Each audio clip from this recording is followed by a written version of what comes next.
Hello, everybody, and welcome to Awakening the Ancients, episode 17. Last time, y'all fought some bandits, y'all killed some bandits, and then started freeing animals. Smuggler bandits. Like the good little eco-terrorists you were.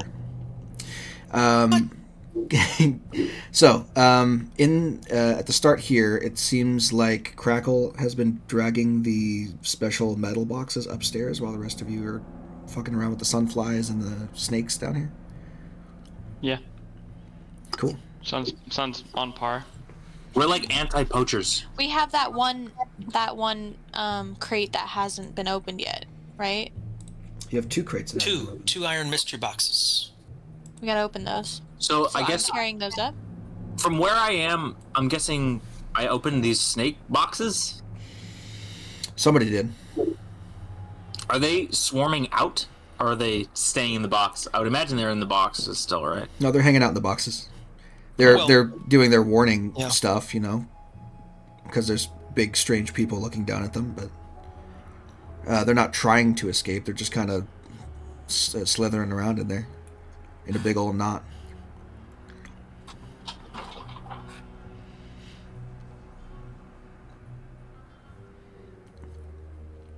Hannah, what were you saying? I think I'm carrying one up. Are we trying to get them out? The big boxes that don't open yet? You have already put them upstairs in the next room. Oh, we did? Yeah. God, I can't remember what we did. Note takers, where are you? Exactly. What? Are you talking to me? And I have no idea. I'm outside. I don't know where any of you guys are. Okay.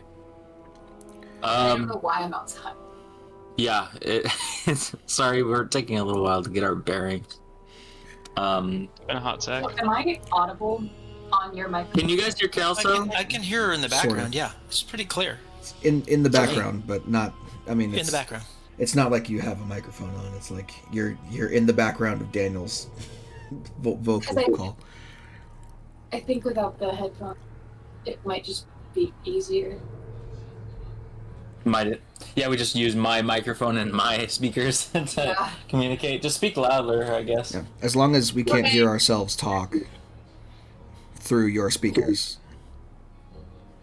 Can you guys hear me talk? No, Serious talk through your speakers? not currently, but No. if we get loud, if you like turn up your volume on your speakers louder, then it might be too much of an echo. Oh, All right. Well, I won't turn up my volume. Okay. Well, fuck.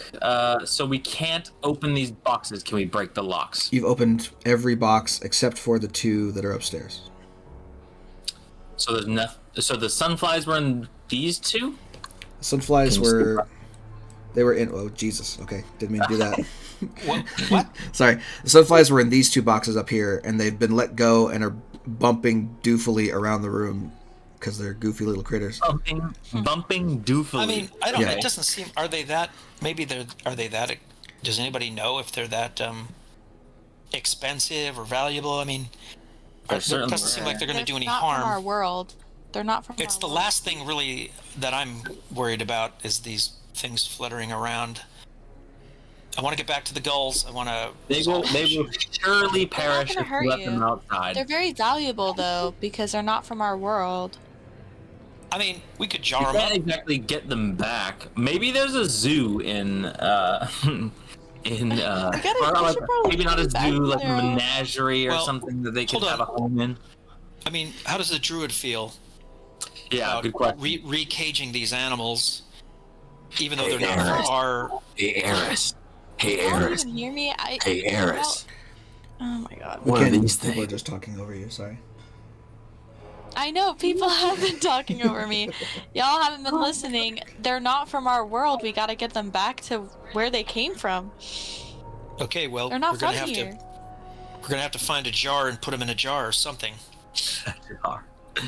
They're pretty big, aren't they? They don't fit in a I jar. think we should just Eh, lasso them and have them float around next to us. they're Like each about the size of a baseball. Like balloons. Like balloons. Like balloon balloons. flies. Yeah, Kinda. don't go too far. They're each about the size of a baseball, Oh, okay. and Well, they're different colors. Oh, they are so huckable. Can I try to take one as a pet? I want to throw one as hard as I can at the wall. No. No, what? Stop. Can you imagine? No, if you Don't did that, say they would, the energy would disperse in the air because they're so light and. There's just a little They don't weigh guy. It'd be like anything, so trying it's to. like throwing a balloon. It'd be like trying to throw a tissue. Yeah, Just wouldn't go very far.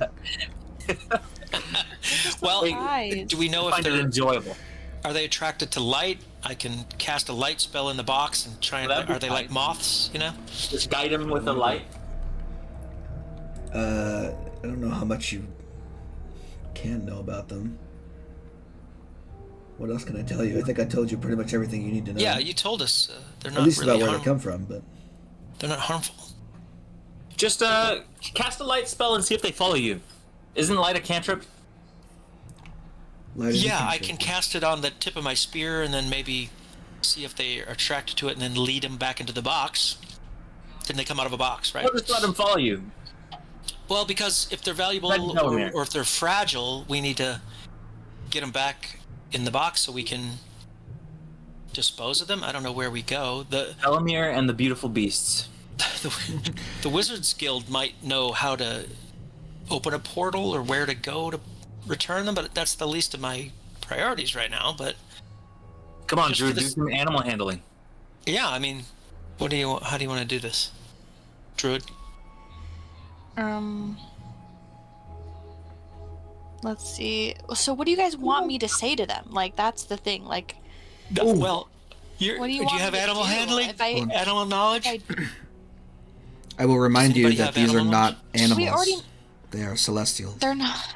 Seabright Yeah. social as Garrett called. already explained. Well, in the last one, he explained kind of where they're from, but they're not from here. So it's hard for me to tell you because I have never seen them before. This would be closer to Bellamir's purview than Eris's purview. Yeah, exactly. Well, I mean, Go ahead, Bellamir. I've got well, I do have. Well, I have Arcana. Speak with animals. So Garrett, what about They're these not two animals. chests that Eris is standing in front of? Do we open those yet? Yeah, those are empty. Those used to contain Okay. a shit ton of centipedes, and then they fucking went Oh, away. that's right. They Yeah, there were a bunch of Okay, poisonous cool. centipedes in those boxes that were then released and scattered throughout the bunker. Skeggy's gonna say, All right, you guys got this covered. I'm gonna go find Sparrow. Step over the corpse at the I bottom of the have- stairs and gone. I have snare. Yep. I can capture Wait. them. "Who got the gun? I don't know, somebody has it. We did.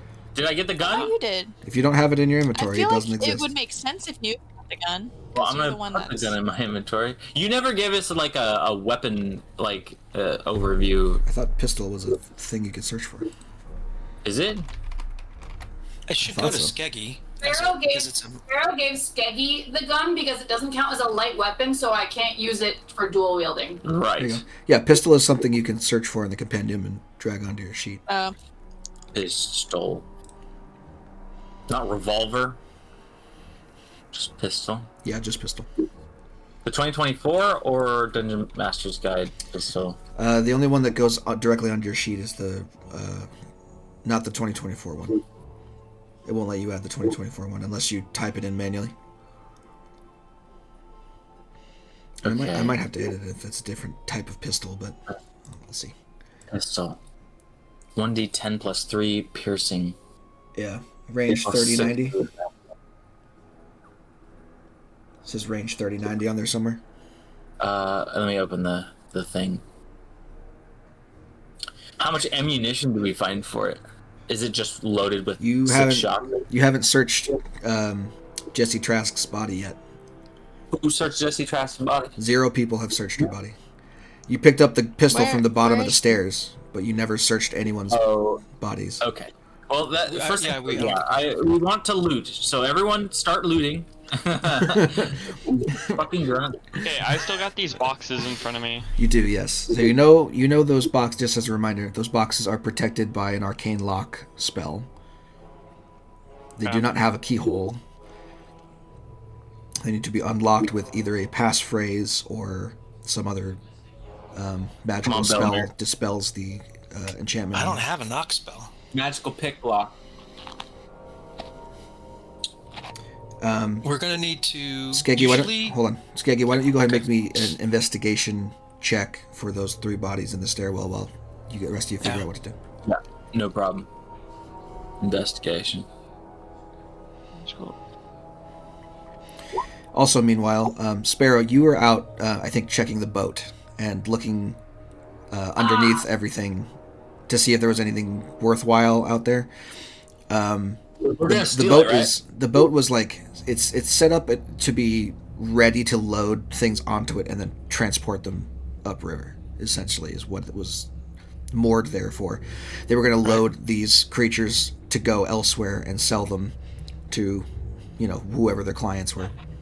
Yeah. But there's nothing else loaded on there now. I mean, it's an okay, decently sized barge, bigger than yours. But it's not like, the end all be all of boats. It's it's a smuggler's boat. Yeah. It's meant to look unassuming. It's not meant to be anything crazy. I'd be okay with selling it, making some cash. I don't know how they were planning on doing anything with the tiger. Or I should say, you don't know how they were planning on doing anything with the tiger. The boat's probably not big enough to have the tiger hidden anywhere. So they were probably planning on either killing it and selling it for parts, or they were planning on selling it to the highest bidder somewhere nearby in Port Merrick and not having it be transported anywhere. On black market. 22 investigation check. Sorry, yeah. 22 investigation check. You can find the rest of the gear on these people. Jesse Trask had a scimitar on her, as well as the other 2 bandits did as well. They each have blades at their hips. There were those 2 ones specifically. They had their scimitars drawn when they fell. One of them had a crossbow, also a light crossbow. Oh. Sorry, and on a 22, tucked away in one of the leader's pockets is a crumpled up piece of paper. Oh, what does it say? It says 2 things. It says in common. What is it? Password is password. Yeah, exactly.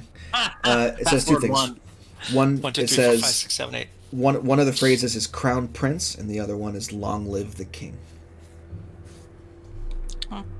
Okay, those are the phrases that we're going to need to open these boxes.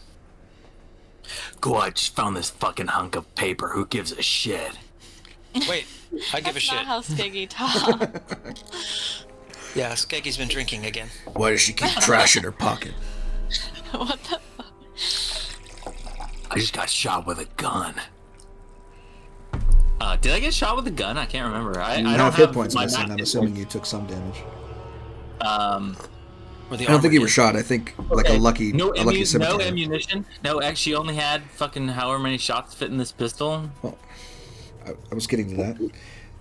I want you to roll me a d10 to see how many rounds of ammunition she has left on her person. No modifier, no nothing. No modifier. Why would there be a modifier? 8. Cool. So you got 8 shots. Left. Fair enough. She got 8 shots and enough powder for that many shots. Wait, so explain what kind of is this a revolver? I thought it was a. Yeah. Is it like a fucking like Colt Peacemaker where it's like you have to fucking put the fucking powder in and fucking slam the shot? That's not a Colt Peacemaker. All right. What is it? Well, let's say that in this fantasy world where gnomes are very inventive and used to working with, fantastical mechanisms, that it has a reload thing that I need to look up, and that is how many it can fire before it needs to be reloaded. I mean, if I can offer this, firearms will either be, if they're primitive, they'll be the actual bullet, and then the powder, the charge would be separate, either as a little cartridge or something you have to make and load in, or the ammunition can be self-contained, where it's all in one bullet. Oh, that answers my question. It has the loading property. So yes, I'm looking at it right now. Okay. It seems like a single shot. So basically, extra attack don't work with it. Yeah, I mean, if it's a bullet and and powder, and you're doing it yourself, the flintlocks, for example, they were, probably We don't need to think too deeply about it. It's mediocre consistency. It's a fun fantasy gun that Okay. the bad guys can fire however many times they want to, and you have to abide by the rules. That's kind of how that works when you pick up the loot off these guys. But 8. Okay, so 8. 8 shots. Enough for 8 more shots. So, but one at a time. The One- firearm hold one at a time. Okay. Correct. One of the So is it? Did she got a shot off? Right? It's empty currently. She taken a couple of shots off. Yeah. I Before checked her the pistol was disarmed. loaded. Sure. It doesn't appear to be loaded. No, she had taken a shot before she was disarmed of it. He kind of like points the gun into the corner of the hallway and kind of pulls the trigger just in case. Yeah, just dry But fire nothing real quick. happens. He's like, all right, it's safe. Okay. That's cool. Skeggy's for sure. So that was those 3. Oh, look, hey Sparrow, how you doing? Check out this cool pistol I found. I don't know what it's called. I'm just gonna call it a pistol, but I don't know what it is really. Check out this bang bang stick. God. Dude, I love a bang bang stick. I'll bang you with my Yeah, sword. you want it? It can kill. I think it can kill you pretty quick. It's a hand fire staff rock thrower. Wait. So, Guns at each so other. I found a light crossbow, not a hand crossbow. Okay. She has hand crossbow. Your crossbow's probably better anyway. You're an expert at those things, aren't you? Aren't you a crossbow? She has I crossbow. am. Yeah. Proficient, yeah, probably. She has crossbow expert feat. Right. Well, I got a gun. Okay, that's good. Skaggy's got a gun. So let me. I'm gonna. God. I also found this piece of paper, Sparrow. What do you think we should do with it? It says, what does it say on it, Garrett? King. Crown about- Prince and long live the king. Crown Prince. It says Crown Prince and long live the king. Don't know what that means. Seems like a weird note to pass. What? And it was on her. Can I do an Arcana check? It was on the captain in one of Did I do tucked an away in Arcana one of her check? pockets. You did Or the do we Arcana already know check on this the about crates the last boxes? time. Currently, you're still in a basement staring at the sunflies. Yeah. You know, it might be important. Let me share it with the rest.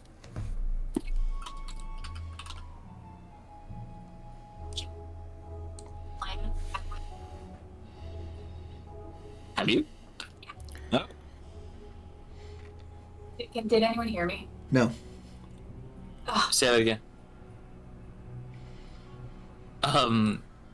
Kelso wants to do a history check to see if she has any relevant knowledge for Long Live the King and Crown Prince because she's been researching rulers of the land with her bastion.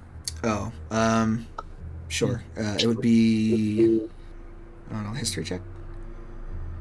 To recall information. Yeah, let's do that. I got -1. Oh, great. Okay, I'll just turn it on for just a second. I got a -1 in history. And 9. Doesn't ring a bell. Damn. Rough. Can I hear this conversation? Are we all in the room together? No. You and Eris are in the room, just kind of twiddling your thumbs. Trying or to whatever figure out you're what to do with this. Yeah, we're like, what the heck? You keep talking about what to do, but you don't Okay. actually do anything. Sparrow doesn't know. Okay, Well, hold on. I'm gonna go take a look at the other crates. Hey, Crackle, what are those? Can you open those crates with your magic? I haven't been able to figure out a way yet. I don't know what to do here. Hey, try saying So one of it's these magically words. closed? And Skeggy hands Crackle the paper with the words on it. Can you read? Long live the king. You hear, as you say that, your voice unintentionally echoes throughout the room in an unnatural way that it has not been doing just because you're underground. And you hear the latch on the further crate away from you begin to click and whir as if some clockwork mechanism were at play. You're a natural. Literally. Everybody get Say ready. the other one. Say the other one. Wait, I want to on, open. hold on, I one guess at a you guys- time. Is it? I don't know. Is it smart to open one at a time, or should we do both? One at a time. We don't know what's in there. Come on, Bellamere, you're saying that from down the hallway. Yeah, No, you're I not mean- even. I'm in the room with the crates, aren't I? You're not. Where? Oh, I'm with the blowflies. The celestial starflies, whatever they're. All right. All right. never Well, mind then. what was the other one? It was Long Live the King, and then. I'll listen for the sounds of terrified screaming. Crown Prince. Oh, Crown Prince. Cool. very Second crate clarity does with the it. same thing as the other one. All right, I want to look through the first one. Yeah, I want to look through the second one. So you guys begin to approach the crates. You put your hands on the lids and begin to lift them. And you look inside, and there is this like puff, like almost like of perfume that hits your nostrils immediately as soon as you open it. It smells like sweet fruit or some kind of sugary concoction. And you kind of like, oh god, it makes your eyes water a little bit, and then you kind of like wipe your eyes out, and you look inside and you don't see anything. Sparrow goes, yuck. I hate that smell. It's invisible. Yeah, I want to reach my hand in. Oh, I want to investigate. Okay. No, I want to. I need each of you, by the way, to make a wisdom saving throw. Eris and Eris and Crackle. Eris and Crackle, not me? No, just Eris and Crackle. They're the ones that are looking in the. I am not a wise man. I'm a wise gal. Yeah, you're I'm wise. feeling Hannah. wise. 21. Okay, Eris, you Hey, managed to that's save pretty it. wise.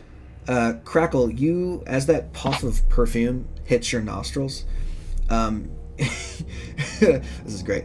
As the puff of perfume hits your nostrils, you kind of like cough, and you kind of like are breathing heavy, and your eyes water up, and then you collapse back onto the floor, and you are incapacitated. Heck yeah. Shit. I love incapacitation. What You does then- Skeggy do? You're right You next then to him. stumble to your feet, and I Crackle, need you to wake up. roll. I need you to roll me a d6. Me? Who, me? Yeah, no, Crackle. 2. 2. Great. You start running up the stairs Ah! until you get to Right. about there. Oh, Crackle, damn, I come haul back. ass. Hey, what's wrong with you? At the same time that happens, Skeggy, you watch as he looks in there and goes, there's nothing in here. Puff of perfume, Crackle goes running off into another direction. You look inside and see the shimmering form of a small orange and pink colored dragon with butterfly wings. A fairy dragon. Do we know that? What Do I need to roll to recognize what this thing is? Cute. Probably. Expensive. To be an Arcana check. Okay.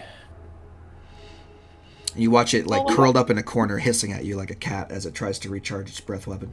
A fairy dragon. Oh, heck Yeah, yeah. 26 Arcana. Yeah, you know exactly what that is. And you also, I will give you. You also know that this is a young fairy dragon. This is a baby.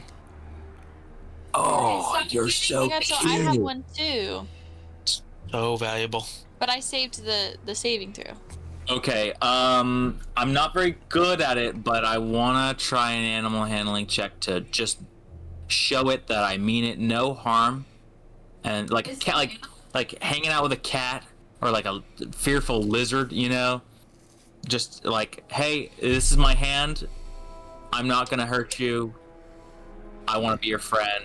Are you in the armor I though? mean you no harm. Yes, I'm in the armor, so I'm somewhat protected. What languages Animal do you handling speak? is what? Oh, it's its own thing. What languages does Skeggy speak? He speaks Gnomish, Dwarvish, and Undercommon and Common. Okay. You hear a voice in your head in a language that you can't understand. But from the tone of it, it sounds like alarm and warning. Can I try? Yeah, I think what languages do you know? You don't see another you one know. in there, Hannah. I thought no. I saved. I got the wisdom saving throw. I opened this one. Correct, and you don't see anything in there. Oh. You can look into the other one and see that the baby's there, though. You're right next to it. Oh, okay. This guy? Mm-hmm. Am I still like Can I try to animal handle? hauling No, you- ass away? You come to your senses about a few seconds later, and you're like, why am I halfway up the stairs? What the fuck? Yeah, I want to make my way back if I can. So find I know direction. giant, elvish, and common. Giant elvish. Okay. Oopsie. I will say. Hello there. Yeah. Okay. Yeah. I'll say you don't hear anything. Can I try to animal handle too, or no? This would be more of a persuasion check. Oh. Again, this is not. It may be behaving like a cat, but it's not a cat. It's a sentient, thinking creature. So, conveying through body language that you are not here to hurt it is easier to do with something that can recognize body language in the first place. But even so, you need persuasion. Right. Does anybody have good persuasion? I do actually. Okay, try it. Yeah, you know, I'm not very large. I'm not necessarily a threatening presence over here. You can speak Draconic, can't you? As soon as you poke your head above the lip of the crate again, and you see this thing in there, you hear the voice in your head, but since you speak Draconic, you can hear it telling you, Don't touch me! Don't you dare! Oh. I'm gonna, you know, speaking back in Draconic, be like, hey, little guy, it's okay, dude. We took care of the bad guys. We're actually here to help you. We want to free you. You hear, We want to help you get back to where you need to go. Where's my mom? Can I try to persuade it? Like, it's all right. We're not gonna hurt you. Sure. Make a persuasion check. I also want to ask if he's hungry, or he or she is hungry. Oh, Ooh, baby. Nat 20. Yo! So the fact that you are able to speak and understand its language it seems to give it a little bit of what do you call it? Seems to assuage its fears a little bit. You know, nobody else probably spoke Draconic among that group of bandits that you just dispatched, let's say. Mm-hmm. And none of them probably understood what it was trying to tell them or say or anything like that when they captured it and tried to sell it. So in this moment, you are fairly convincing. It's still a little cautious of you, but it's not. It looks at Crackle and says, "Daddy." It's not. Yeah, it's not trying to. It's not trying to breathe on you anymore. Let's put it that way. At the same time, Hannah, you hear clawing sounds coming from within the other box, and you see the lid of it kind of get kicked by something invisible, as something is scrambling over the top of the crates. Wait, isn't there a potion that you can see invisibility? Am I just tripping? There is. I don't know if you have one.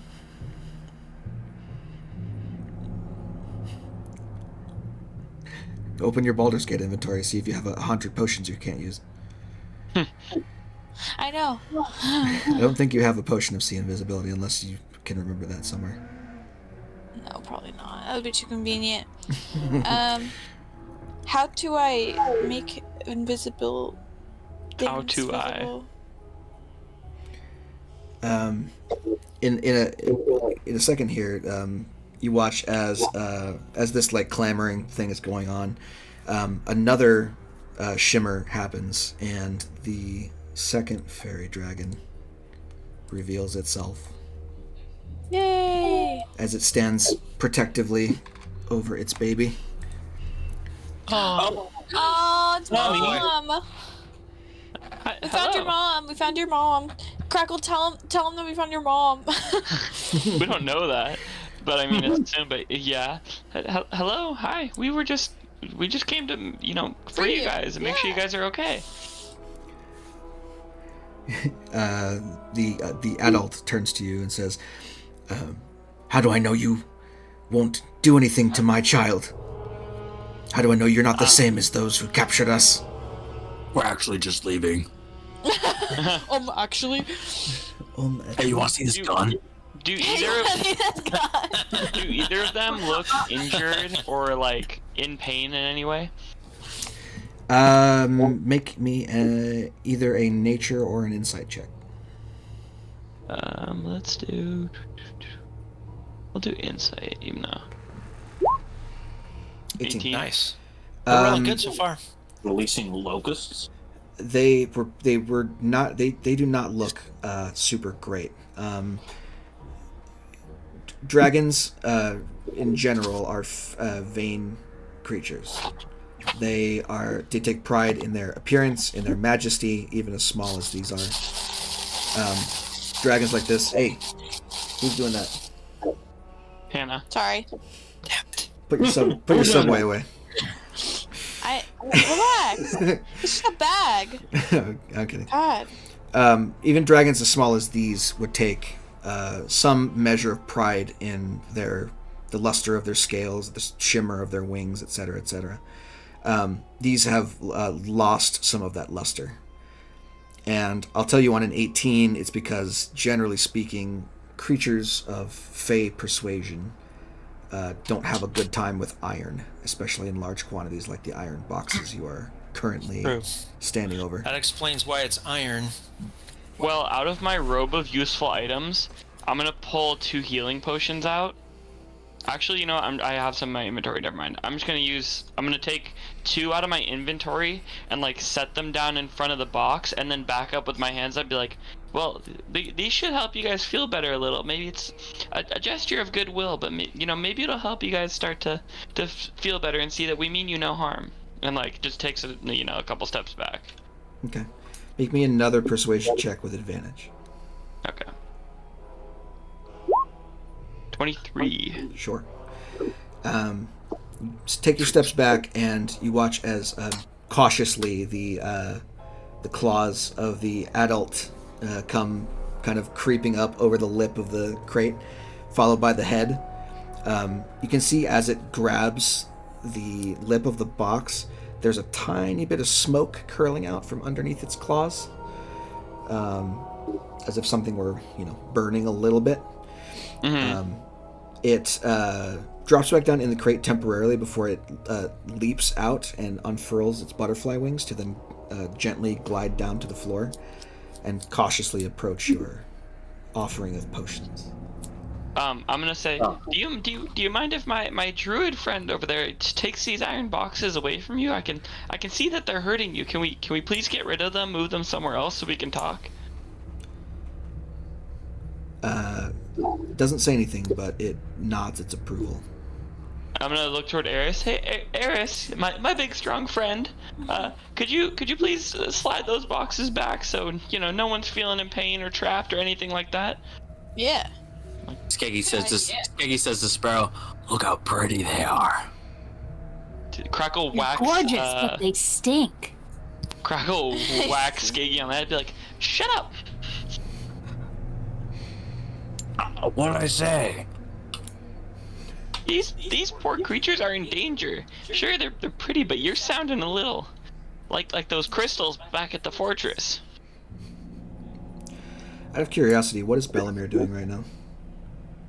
He was going to cast a moderately bright light on the end of his staff and see if the Celestials will, congregate or react to it. He was going to kind of experiment around to see if he can get them to come to him or land on one thing so they can kind of come together. Sure. Make me a persuasion check, please.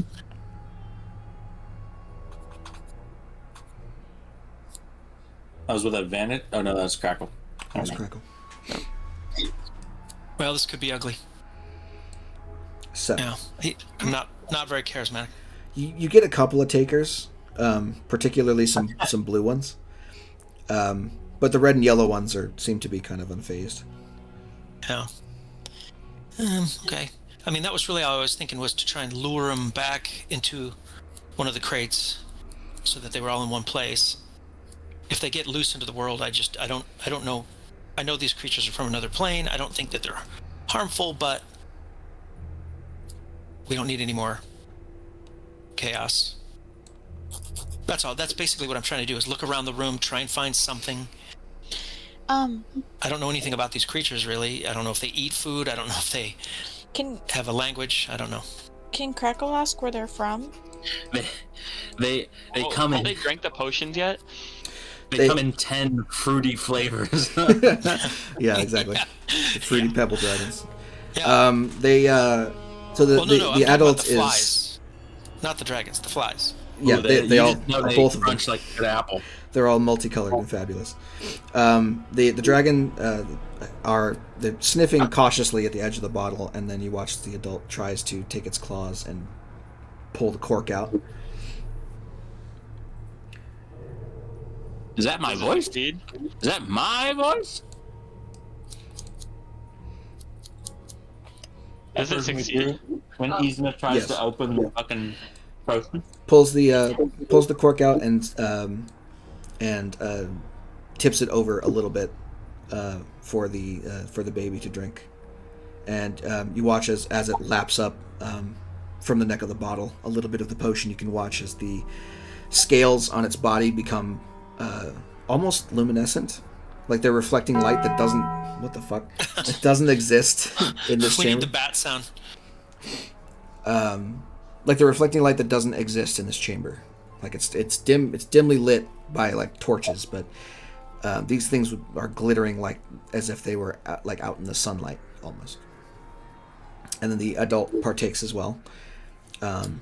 They look over at you.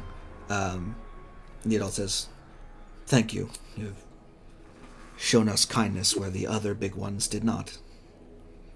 Yeah. Where are you from? Where are you from? Jared's crying. For real. They're just so beautiful. Wait, I took the crates away, right? Can we take them away? Yeah, you pulled them Are away. these, You can't. are these guys annoying you? Start punching the crates. I'll God. delete them. You ask them where they're from. They say, "We lived in a forest. I know not where our forest is." Have you heard of Cincinnati? Cincinnati fairy dragons. I know not where our forest is. We were captured and taken. We've heard many voices. We were not let out of our boxes very long, not without restraints. We tried to escape several times, so they resorted to iron and magic to keep us.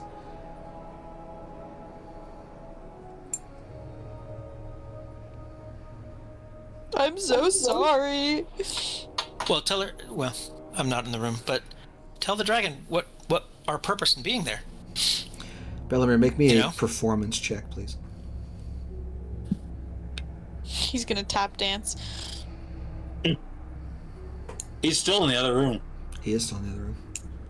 Who, me? You're Yes, talking to? yeah, you. Performance? Performance, yes. Okay. Again, this is not going to be pretty. Oh, maybe it is. So in That's the your most I can in your roll. in your desperation to try to entice the flies to to follow you, you started waving your wand around and Yeah. doing a little jig, and the energy of your dancing has attracted many flies to you, to the point where you now look like a Christmas tree, and you have Okay. all of them stuck to your body in one way or another. Okay. Okay. Start walking, Bellamere. Bellamere, Well- that's a good look for you. Bellamere would actually not really feel any fear here. I think he would be delighted at this experience, in fact. But he knows he has to get these creatures under control so that they can find the right way to return them to where they're supposed to be. Thinking of what Eris said, he believes it. He's not looking to exploit these creatures. So he's kind of, as a wizard, and he's having an experience. He's having a wonderful sort of enlightening experience here, full of wonder and surprise. And he's just going Guys, to is Bellamere smiling? He would be smiling. He would be just fascinated that they're landing on him, and this is a Avatar moment for him. When the little things spell on the what's his name's arm. Okay. You guys Not don't know the that last scene one, apparently. remember? Psh, Yeah, just kidding. yeah. Oh, I don't know. Avatar. Yeah. Remember Avatar? Okay. Yeah.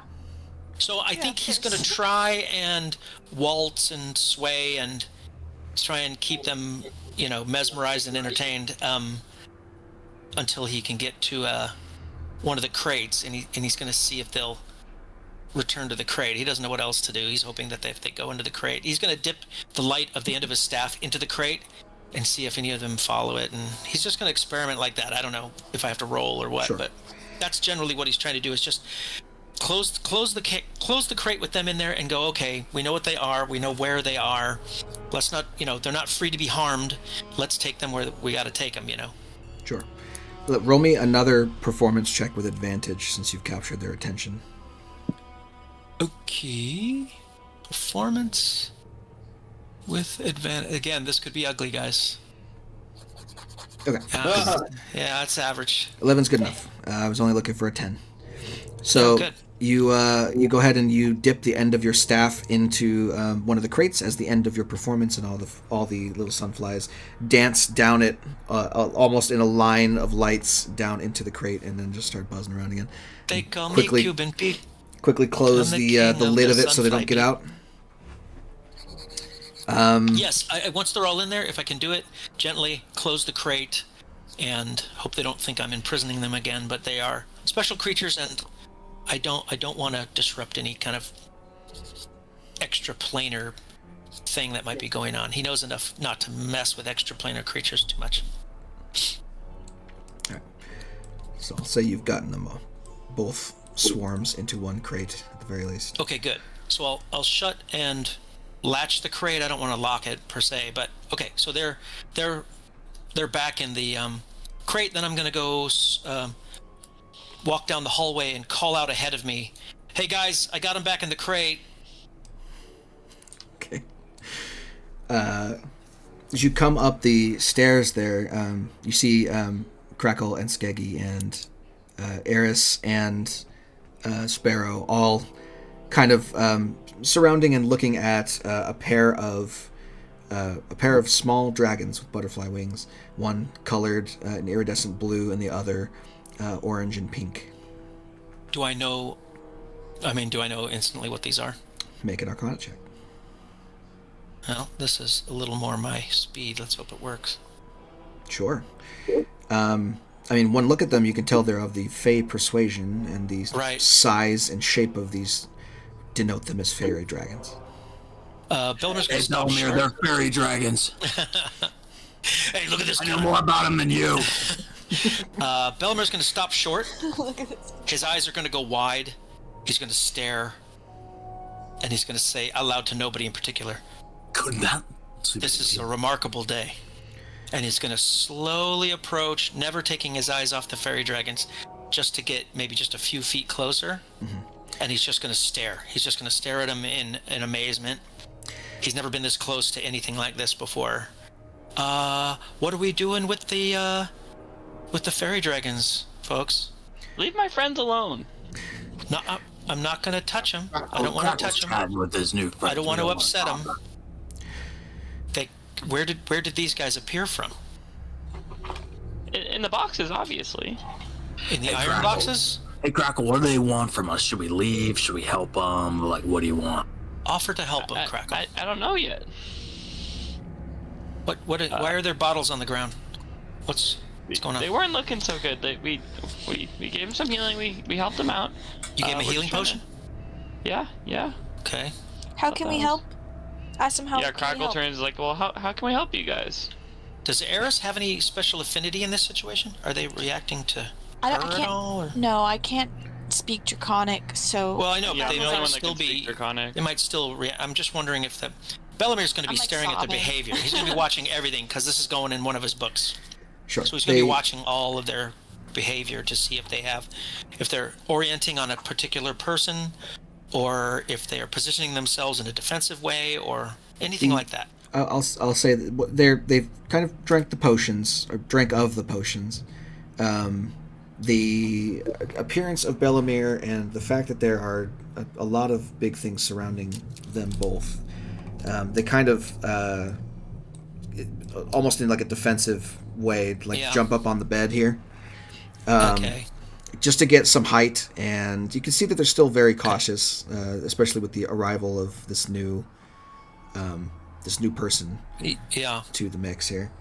Belmir's going to try and make himself seem smaller. Does Bellamir crouch a little bit, maybe go down to one knee, just to try and show them that he's going to try and be small? Does Bellamir speak Draconic or Sylvan? I don't think so. Elvish, I think, is all he's got. Let me see. He speaks more of the common languages. He does speak Draconic. There you go. And Elvish. Draconic because of his magical training. Of his wizardry. Yeah. And he more writes Draconic than he does speak it, but he can speak it mediocre Draconic. Well, if you wish, you know that fairy dragons also speak that language. You could converse with them if you want to. Okay. I will also say, as these two jump up on the bed and you are kind of trying to be not as imposing. You see them kind of look around, and 3 of you have the smell of magic about you. No, that's fish. Sorry. Just 3 of us. Me. Yours. Okay, so... Oh, you guys. Your scent is of iron and steel and forge. Oh, Yours is so cheesy. there's not a scrap of iron on me, but Yours is of cheese and crackers. this is Mithril, bitch. You're not Santa. You smell like cheese. Mithril bitch.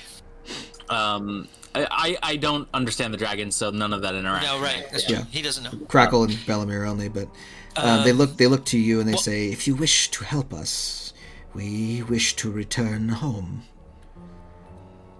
I want to help. Whatever they're saying. That can be arranged.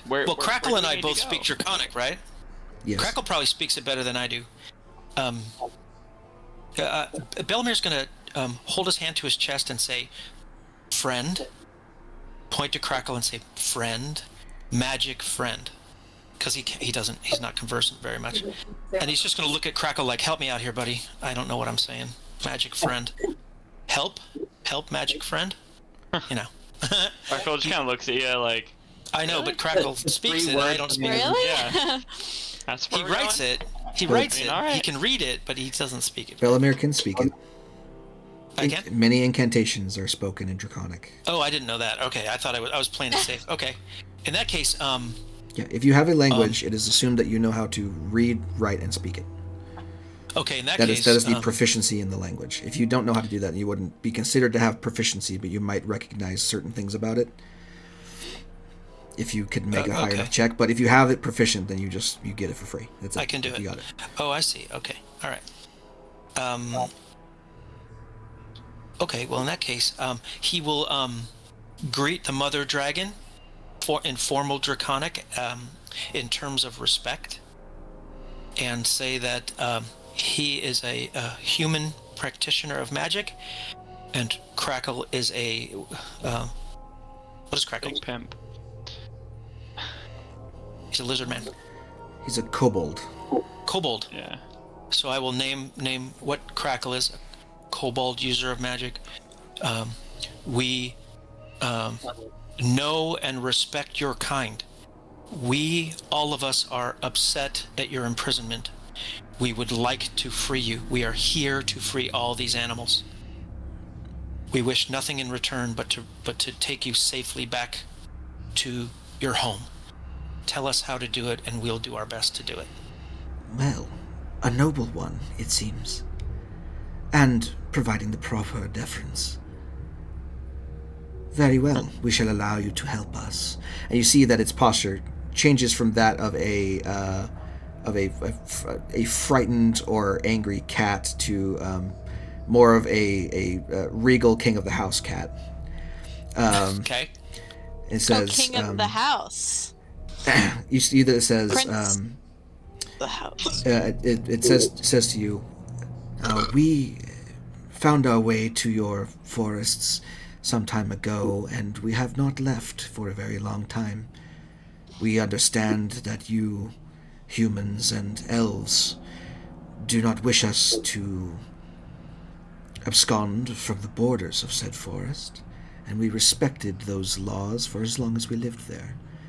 But now, having been forcibly removed, the consequence of that is we don't know where we are or where we need to go. Perhaps you, given some clues, can help us make our way back to the correct forest.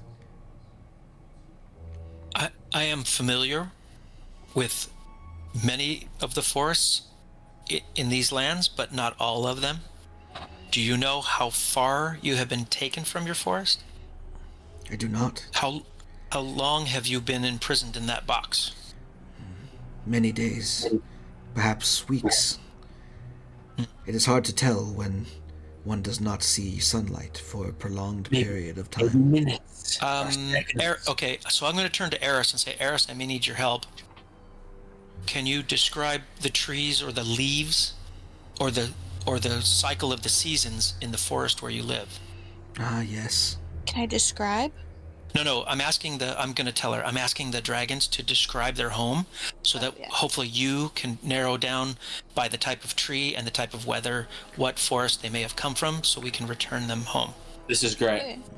Our forest's leaves were as honeyed gold in the autumn, but I don't think they said. but never fell in winter.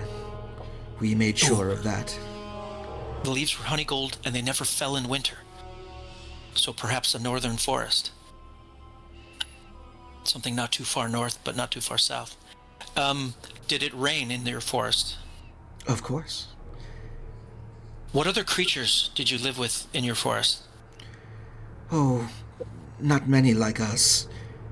The elves that dwelled alongside us kept a tight lid on where we came from. Dragon using vernacular metaphors. Nice. Keep a tight lid on it? Okay. No, I'm just teasing. A vernacular. vernacular. So I'm relaying this to Eris. I'm saying, okay. A vernacular so and a saying. To elves. A vernacular and a saying to you, but literal in this instance. Oh. True. Ain't that a hint? Wait, literal lid? What? Lid? A tight one, yes. Tightly locked with magical seals and iron chains so as to prevent the more mischievous or destructive creatures from our home. The elves imprisoned you in chains? No, you misunderstand. They merely seek to protect the borders of your world. That is one way to keep fairies away from this mundane plane of existence. As you can tell, we have quite the allergy to iron in general. That, coupled with magic spells, is quite the deterrent for creatures like us who have been known to exercise curiosity every once in a while. Very well. Are you saying you came through a portal or a break between the planes? Yes, more like a pool, but yes. I see. All right. So, Eris, we're looking for do you know of any druid or elven glades that feature a magic pool or a portal pool? Something that can break the barrier between fairy and our world? Yeah, it sounds familiar, right, Garrett? Both Eris, of you can roll me. Is there a die you can roll to research? Is there anything that's drawing a bell? Is there anything the map? You can look Is there at? anything I can do at all to learn? So I want both of you to roll Arcana checks. Oh shit! I'm good with that. That's my wheelhouse. But Bellamere, you can roll yours with screw it up. Bellamere, you can roll No, yours I'm with fine. advantage if you Why want. can't I roll mine? Yeah, we're gonna figure this out. Because there's We wanna something help 'em. uniquely Bellamere about this particular question. Oh, that's not bad. All right. Well, a 23 is going to be fine.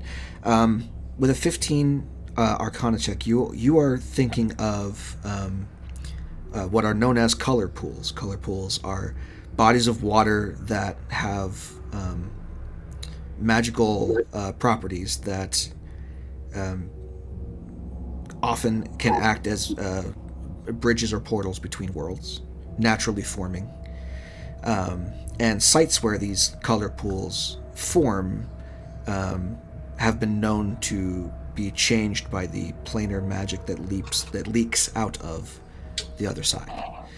So, generally speaking, if something like that were to be discovered, the elves of Lorenvale would be the ones to secure that location to prevent the bleed from happening too badly, and to keep an eye on which creatures decide to make their way over to this world. Yeah, there's plenty of dangerous creatures in Fairy that the elves probably would not want. If there is a weak spot, they wouldn't want the more dangerous creatures coming through. There is a little bit of a gray area in that regard, because as much as the elves of Lorenvale want to police that,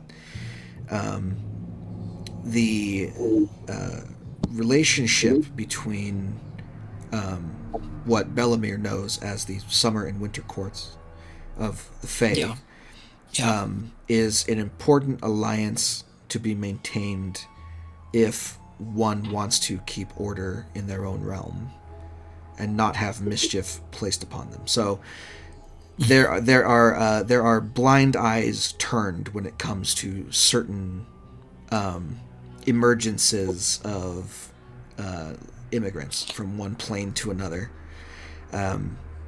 particularly when they are not at all dangerous and just, not affecting the lives of mortals in a negative way, such as the fairy dragons. Fairy dragons, are very extremely rare, mostly found in the Feywild, but very rare to be found over here, typically because fairy dragons, and in truth a lot of diminutive dragons, are sought after as familiars by wizards and warlocks and sorcerers. It is. So they'd be very valuable. They would be valuable here. They would be valuable to be kept as familiars due to their magical abilities and whatever knowledge they've managed to glean over the years that can help the wizard with their studies or incantations or what have you. But typically, in order to garner the use of one as a familiar, you have to cultivate a relationship with one. And Lorenvale in general has a lot of magically inclined people as part of its military, much less its its faculty at the various magical colleges, and so on and so forth. That everybody would be clamoring to to go after a fairy dragon whenever it showed up, because it's a very unique and powerful ally to have for one that is training in the ways of magic.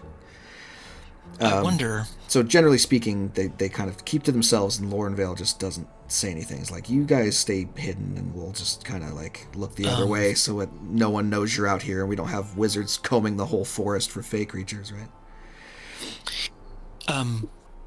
Okay. Revered mother, can you tell me how your offspring came to be with you? I brought him here as an egg. To our world? To your world, yes. We found ourselves at the edge of a color pool one day and decided that a small vacation was in order. Okay. Dad's. Okay. He has known no other world, but eventually I plan to bring him home. Well, we certainly will try to assist you. Unlike others like us in this world, we don't seek to imprison you or use you or any of your abilities against your will. However, it is a dangerous place, and returning you to the color pool and to the land of fairy might prove to be difficult, and it might prove to take some time to accomplish. There are people that I know that I can talk to try and find out where you crossed from fairy into the mortal world, but we're going to need time. I don't wish to put you back in that box, but can we come to an agreement? That as long as we're trying to help you?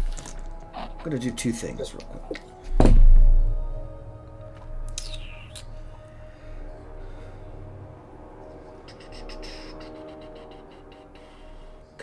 I don't know how we're going to travel with these creatures. The dragon, it looks like it is like looking you over, trying to suss you out, whether or not you're just saying this to say this, because it can smell the lingering magic. It knows what it is. I'm just trying to get into the castle and bluff my way in past the guards. It knows what it is, and it knows what you are, and it can smell the stink of magic on you from a mile away. Stink? At the same time, as you're kind of leaning down on one knee, your cord, your focus, is hanging from the leather. Yeah.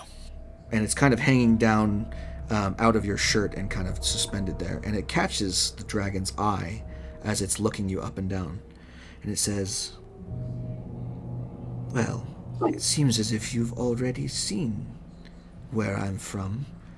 You needn't escort us. We can get there by ourselves. Just point the way."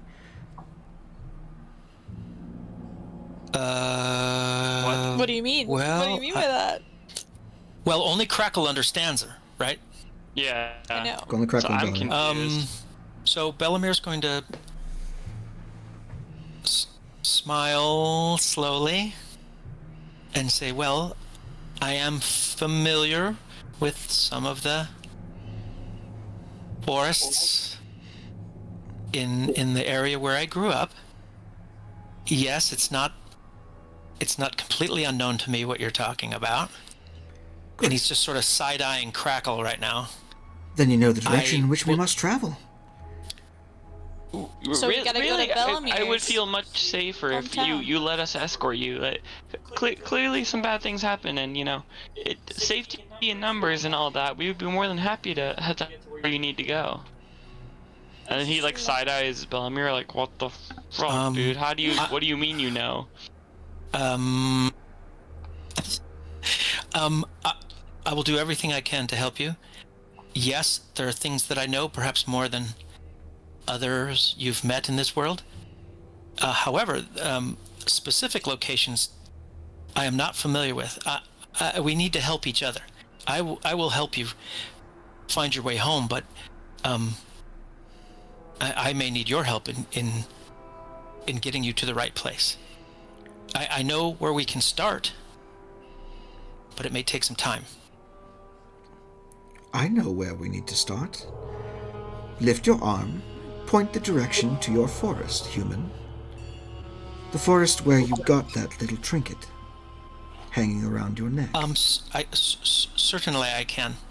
The best thing, I need a vantage point. I need to be high up above the trees in this area, and from there I can point you the direction to go.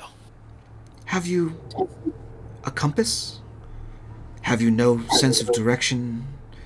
Well, no, yeah. Don't I have a compass? I don't know. Wait. I have Skeggy's sat on the foot of this bed just eating his rations, like watching this. Watching this little conversation. This is all like it's a bunch of growling to Skeggy, and Bellamere is speaking back in kind of a growly language as well.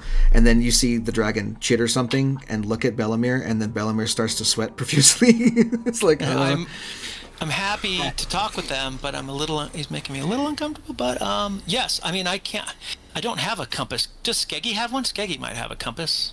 I have navigator's tools. I think that's got to be okay. So maybe Sparrow can help me, and I'll just say they want me just simply to point to an area of the forest where I'm from, and they say that's going to be enough to guide them back to the portal that they took to get here. They can get home that way. All I have to do is point them in the right direction, they say. But I need a compass or something to align myself so I can point the right direction to them. Do you have anything like that? Garrett, can I use navigator's tools for that? Yeah. Okay. Yeah, okay. Make me either a history or just a wisdom check with navigator's tools. Do we need to go up and out into the meadow outside this mill? It might help if you're trying to navigate by the sun. Well, I got a 21 on navigator's tools. Sure. You also, I think you guys have a map, right? You guys bought a map at some point? I don't think so. Well, Sparrow may have a map of the waterways or something since she runs a barge, but maybe not. Oh yeah, what else is in my Or you navigator's just tool? know. I mean, the navigators. I mean, yeah, I guess the navigators tools might come with. Let's You go up the navigator's to tools the in this surface. instance, while you are here underground, is to know, just generally speaking, spatial awareness wise, which way is north, which way is south, etc. So if Yeah, if I you need to see point the north, sun. northeast, west, south, Bellamere can point to where he's from.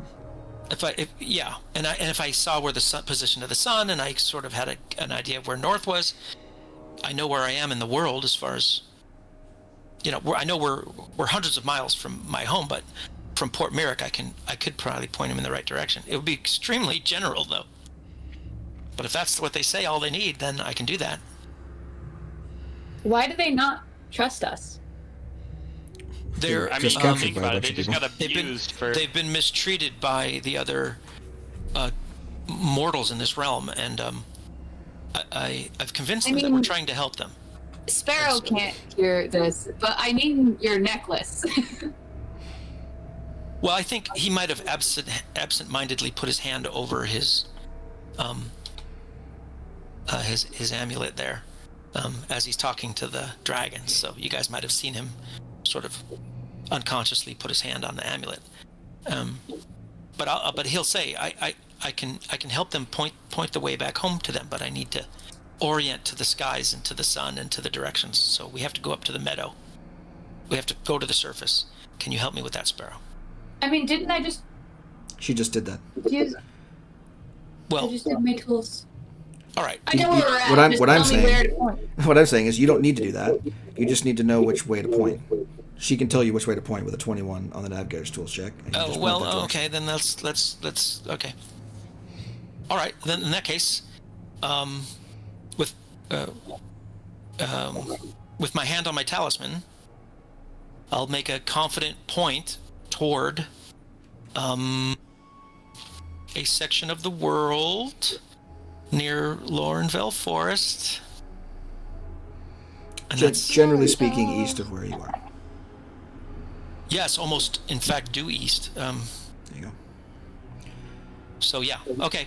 Bellamere will do it. He's pointing east. He's a little uncomfortable, but Great. only Crackle really knows the gist of the conversation. The dragon says, "See, that wasn't so hard. Thank you for your directions, human. Keep that trinket close by. And good luck. And thank you once again." Bellamere will bow, just a little nod of his head in respect. The two of them, like geckos, climb up the wall a little bit, and then out around the corner. Before they leave, can we get a selfie? No, what? Before they leave, is there any way that we can contact you and make sure you made it safe or anything like that? No. And they scurry around the corner. Do you know their name? And no. At least. Thank Oh, you. you know what? Goodbye. Yeah. Thanks, bye. Owen Crush, how old are you? What the fuck? What? I'm 150, dude. Oh, Crush. Oh, okay. Crush. I didn't hear the first part of that. I was like, what the fuck are you Crush talking and about? Squirt. Those are the names of the dragons. Yes. Squirt. Yeah, Crush that's Squid. Crackle. That's a great idea. Scrush and Quirt. Revered mother, might I inquire to whom I have had the pleasure of speaking? You and your baby's name. May I ask? If the dragon could give a wry smile, it would. No. No. It's worth a try. No. You've helped us. Our transaction is complete. I What thank did you. they give us? Transaction? They didn't give us anything. We have graced you with our splendor. No. Well, When I say Bellamere knows when I that say the fey to creatures, when I there's say power to- in their names, so when I say he to should keep be your not- trinket on you, yeah, I mean it as a way to deliver your reward in all due time. Oh. I do Oh. so hate Okay. owing mortals. So, keep it All close, right. so that he may find you and deliver our payment. Okay. Very well. I am pleased to have been able to serve a member of the fairy kingdoms today. Gecko across the wall, out. Okay.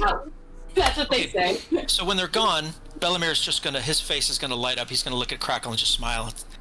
Can you believe what just happened? He's having the best day of his life. That's the most remarkable thing. He wants to see if Crackle feels the same way. Yeah, Crackle's just dumbfounded. Like, the wizards know just how big. I'm looking at everyone else to see if they realize how big that was. At least Eris for wizards. Is crying and like Y'all were just growling at some lizards for a while. Skeggy's like staring down the barrel of the gun. Cute. Did you see that little wing? Skeggy, don't look into the barrel of the gun. He's been playing with his gun. Yeah, he's been playing. He's not gonna try to hide it. He's been what playing. About this gun? My friends. Oh, hey, are you guys done? That was a once in a lifetime event right there. I hope you realize just how rare and remarkable that was. Yeah, shit, tight. He's gonna sit on one of the beds and just stare straight ahead, just dumbfounded with a grin on his face, for a moment.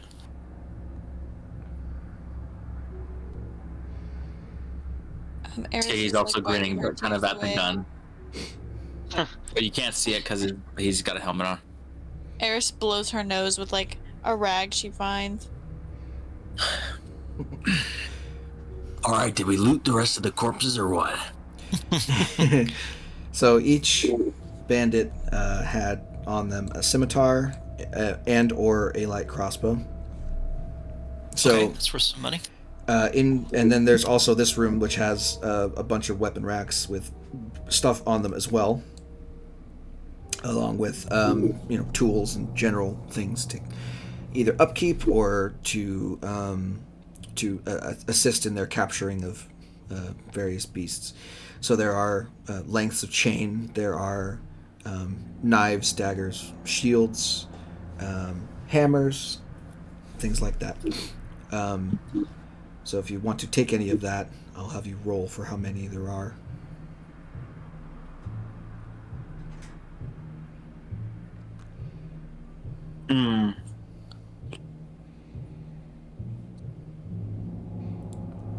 That's up to you. I don't have use of weapons, so Skeggy, throw it in the hole. Grab it, sell it. I think we should throw it in the hole. Yeah, let's just throw it in the hole. Okay. Sell it later. Scimitar-wise, go ahead and roll me 1d4 and add 2. Who's got the hole? You do, Skeggy. I think Sparrow does. Or Sparrow does. Doesn't she? Either Sparrow or Skeggy has it. I don't have it right now. I got it. I believe. Roll me a d4 and Yeah, add 2. I got it. I roll what? Roll 1d4 and add 2. 1d4. Okay, so 5 scimitars. Somebody write this down somewhere. Roll me another d4 and add 3. 7. That would be 7 quivers of arrows, or bolts rather, for crossbows. Each quiver has 20 arrows in it, so 140 arrows total. If you want to mark that down. Wow, nice. Roll another d4.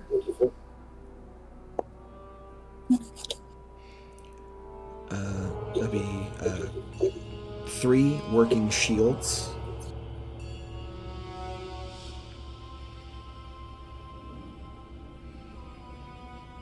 How many arrows did you say again? 140 bolts total, Okay. split amongst 7 quivers, or bolt cases, I guess they would be. Okay. Okay, that's plenty. And 1 more d4 for the road.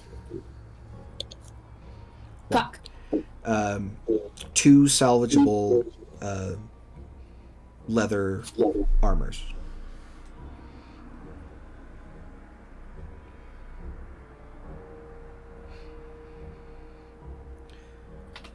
Nice. Now someone roll me 2d6.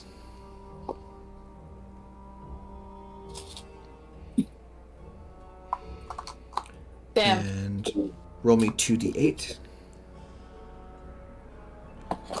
And roll me 2d10.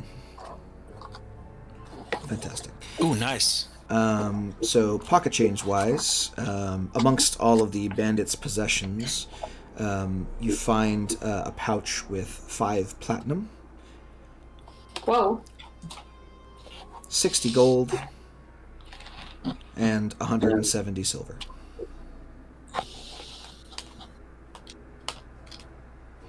Nice. God damn. Sick. Platinum, huh? Yeah. So, how much silver is gold? 10. It's a 10-to-1 ratio for everything. So 10 copper is a silver, 10 silver is a gold, 10 gold is a platinum.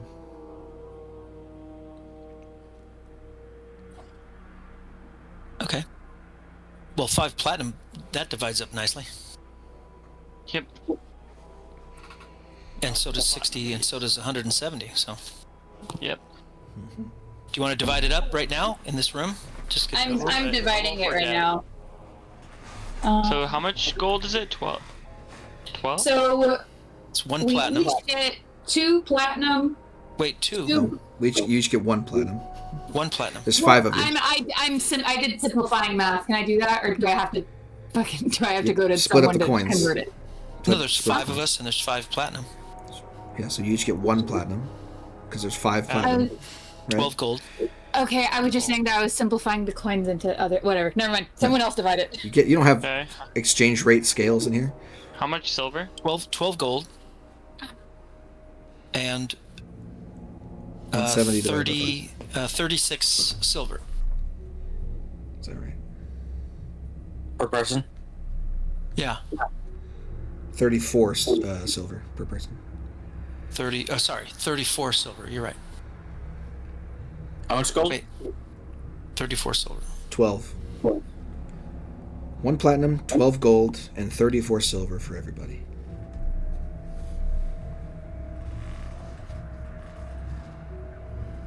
All right, I I changed. 31 platinum pieces. Great. That's crazy. Where'd I get those? Nice. We got some good money on us. Probably sold some shit. 12 gold, 1 platinum. And 34. how many silver again? 34 silver. 34 silver. 12 gold, 1 platinum, 34 silver. Yep. I'll even write it down so you can stop asking me the question. I can also take all of the weapons and shit we found, put them in my storehouse, and sell them for whatever percentage increase it was. So we don't have to sell the stuff ourselves in town. Mm-hmm. We can get like a fixed, like, profitable price if we sell it through my storehouse, and I can just distribute the gold. I don't know how Crackle feels about it, but I'm happy with you selling whatever you want that isn't magical, that I don't have any use for. If you can make money on it yourself and increase your own reputation and get raw materials for yourself, as long as you guys show that preference, understand that our preference would be for things that can be enchanted, small trinkets and semi-precious stones and magical items, wizard stuff. Yeah, since you don't have as much like weapons and armor that we try to store and sell in the storehouse. We're going to come across more weapons and armor, I think, than magic items. They don't grow on trees. So I think we're giving you the lion's share of items, but the wizard stuff might be more valuable to sell or to keep. I don't need to haul around scimitars. As far as I'm concerned, Skeggy can have them, or anybody else that wants to sell them. I think, for Eris and Crackle and I, we would have a different. If we came across something else that's magical, we would be more interested in that. But if we split everything up and I got 3 scimitars, I would have no idea what to do with it. Yeah. You know what I mean? If we want to split the money from sales, we'll just have to keep track of it. Or Skeggy can have all the metal he wants as long as I get the rings, because I can enchant those. As long as it's not off the charts valuable. Right. Yeah, I'm just saying I can sell shit in my storehouse and distribute the gold later. We could, I guess. You do need to spend money to add spells to your spell book. outside of leveling up. I'll remind you. So if you ever find any spell scrolls and you somehow don't have any cash, well, that's because you keep giving all your stuff away. Well, no, I'd want the spell scrolls if we found it, and I'd want to transcribe it immediately, and then sell. If you don't have any money, you won't be able to describe the scroll. Is my point. So you still want a source of income, Mr. Wizard, to pay for your paper and ink that you need. Well, that's okay, but that's not very expensive. You have a lot of money. It's 50 gold per level of the spell. To do what? To ascribe it into your book. So if you found a 3rd level spell you really wanted, it's 150 gold. Do you need? Just throwing that out there. But I already have the scroll. I'm just. Yeah, but the scroll goes away after you use it. If you transcribe it, you get it in your book forever. Is my point. Oh, the spell goes. Using a scroll scrolls are a consumable resource. To scribe it into your book would make it permanent. I thought it was a have your cake and eat it too. No, it's not like Mage Arena where you get the scroll and then it recharges after a little while, and then you say thumbs up again. It's use the scroll and then the scroll burns up in the atmosphere and then it's gone. It's like disenchanting in Skyrim, but right. Oh, okay. Well, that explains. Okay, so there's a cost to. Okay, so the spell books are permanent, and the scrolls obviously are not. Yeah. Well, okay. However it works out, that's fine. I don't know. That's fine. If Skeggy says as a wizard, we made just throwing this out there. As a wizard, tells me. You have the most need for the most amount of money possible. Well, that's okay. So whatever Skeggy says my share is, then I'll happily take it. But I'm not focused on scimitars and leather armor. All right. Anyway, you guys have your loot. You've pretty much done everything in this place that you could possibly do. All right. It's about time to go report in to your contact in Port Mary. Yeah, let's go. Yeah. At least we kept it quiet. Let's go. So. I guess change the map. Yeah, we gotta go. But now we got rid of the smugglers, right? But the Gulls don't necessarily know the inventory of animals. We've got a crate full of celestial flies, sunflies, right? What else do we have? The other animals got away, right? Or did we let them go? The ones that got out and got away are the centipedes, the venomous centipedes, and the fairy dragons and the saber-toothed tiger. You currently have in crates that you are able to return a crate of sunflies and 2 crates of venomous snakes.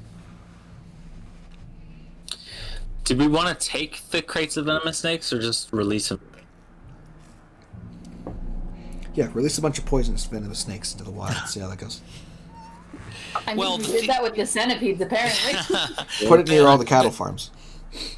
The assassins would definitely be interested in venomous snakes to make poisons out of. I don't know what the Gulls have, what interest they have, but we can return some of these creatures as a proof that we must have taken care of the smugglers, because they wouldn't have willingly let these animals out of their possession, you know. No one's discovered the bodies or the burned out mill because it's sort of abandoned, and we didn't make we didn't do anything that was that noticeable. We have the barge. If we take their barge away, what better proof to the Gulls? We can sell the barge right up and negotiate the sale of the barge to them. Sparrow, you know how much it's worth. What do you guys think? Let's figure out a plan here. They, in terms of contacting our contact, they, explicitly said they'd find me. So, there's nowhere really I can take it. Also, I don't think there's going to be any negotiating selling a barge. It's just a regular, ship for one, but also they expected some loot to still be there for them. So, we don't have any need for a barge. We got weapons to sell. I think we just wait for them to let us know. We have enough money. I say we sail the barge right down the river and pay for a berth and dock that thing, and it's ours now. I mean, it's worth some money. It's ours. I say we keep it you need for to, now. If we want to get into the nitty gritty of this, Garrett, you need to tell us if there's documentation required. I was gonna say that's a lot of. If we don't have a title to this vehicle, we won't be able to lawfully dock it and sell it, unless we want to sell it to the Gulls, which they probably would just be like, "Well, just give it to us because you can't fucking sell it anyway, idiots." Well, okay. So does anybody know? Yeah. You look for licensing. Yeah, great question. Paperwork, a log book, a captain's book. Yeah, that's a good idea. Plus, does anybody know in this world, do we know how ports and harbors work in general? Do we know how Merrick works? What can we anticipate needing to do if we were to, we could leave the barge. I don't know. But I kind of like it. Compendium is a growing nation. I would imagine they don't have the most secure ports in the world, obviously, since there's underground criminal organizations running around. I'll do this because Sparrow's a thief rogue, and because she worked with smugglers, and because of many other factors. Yeah, and she worked on the docks. I'll give you this information for free. Number one, the goal of you guys going down there and clearing all that stuff out was to see how you guys handle problems and whether that can be useful to the Gulls. Number two, they expected that with you working on behalf of them, they decide what your cut is. So whatever's left for them to pick up is what they are going to use to determine how useful you are to them. How much shit can we recover and resell ourselves? Number three, trying to claim anything from a business arrangement that's supposed to be an initiation, probably not going to go over well. Okay, so we'll just take the gun. I will also say we can leave the weapons. I'll also say there are ways to get a barge into the city without needing to worry about paperwork. Okay. Well, if they want what we procured for them by eliminating these smugglers, leave the snakes. I don't know how the druid feels about this, but leave the snakes. Perhaps leave the sunflies. Release the dragons. Say they got away. Well, they may not know. They may not know what animals were there. Yeah. I don't think we should volunteer too much information. Wait, what happened to the saber-tooth tiger? He gone. Well, hey, we took care of your problem. He ran away? Oh yeah.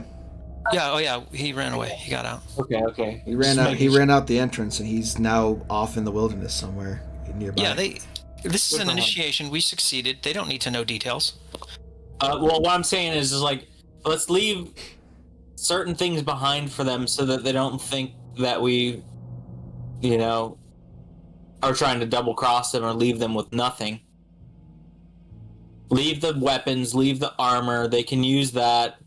Leave the barge so that they can, you do with it as they will. We already have half flank.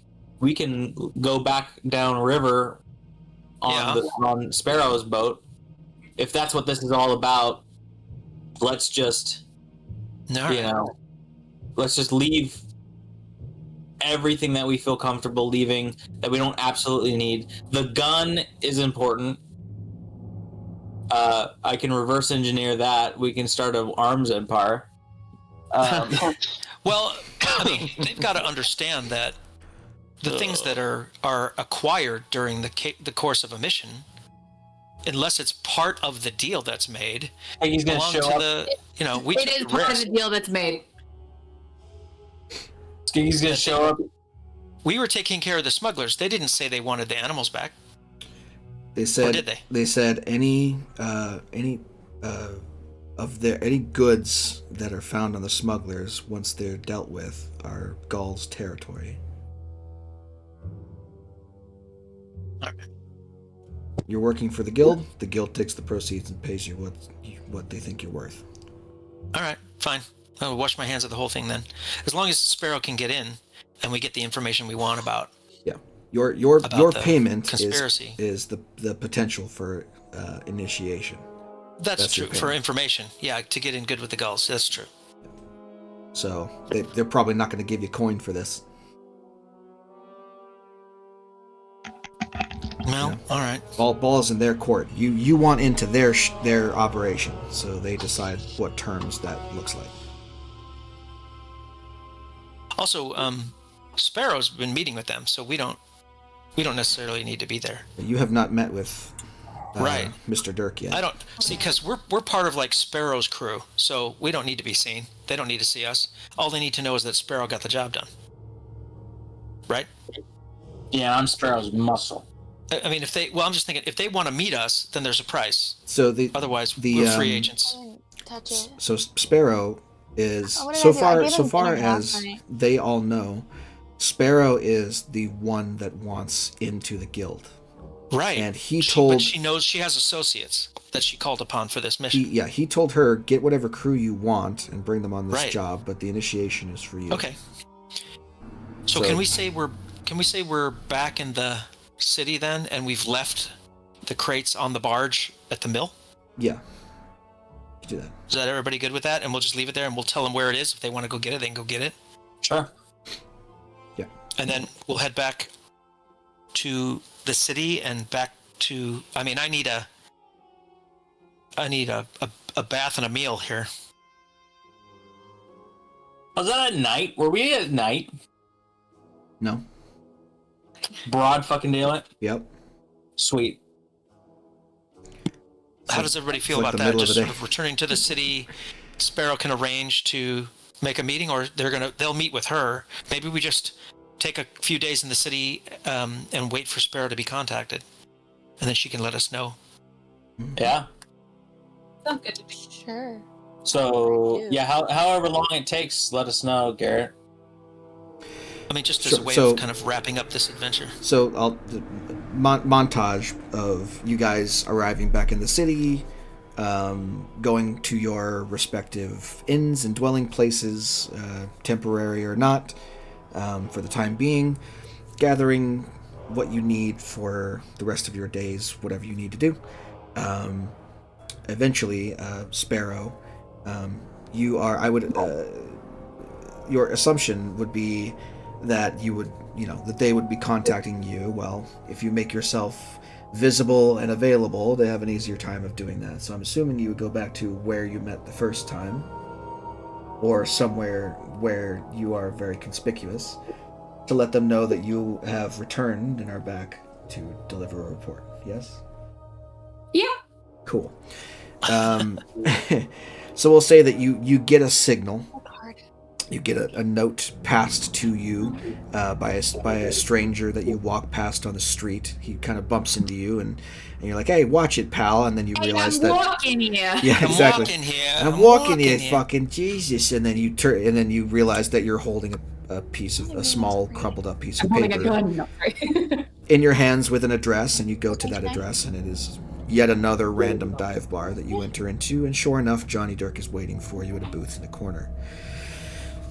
Johnny Dirk. Yeah, okay. Johnny Dirk. Welcome back, little birdie. All right, so some other little birdies told me that you had quite the adventure this afternoon. What was that today? My God, and you can go work fast. Well, we've been keeping an eye out. Wow. I gotta say, we're impressed by the power level you brought with you. Quite the diverse group of enforcers. You know what I say? Work smarter, not harder. Wouldn't that be work harder, not smarter? Whatever. You know what? I'm not one for idioms.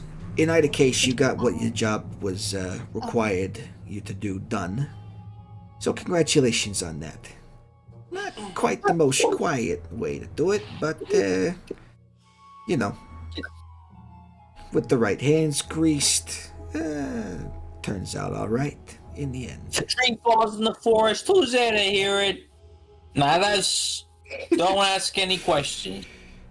Now, some palms did have to be greased. After all, you did let quite the cat out of the bag, and that had to be dealt with before people started asking questions, so there's the matter of that. But overall, taking care of that rival business quickly and efficiently, and all underground, at least for the most part, turned out pretty well for you.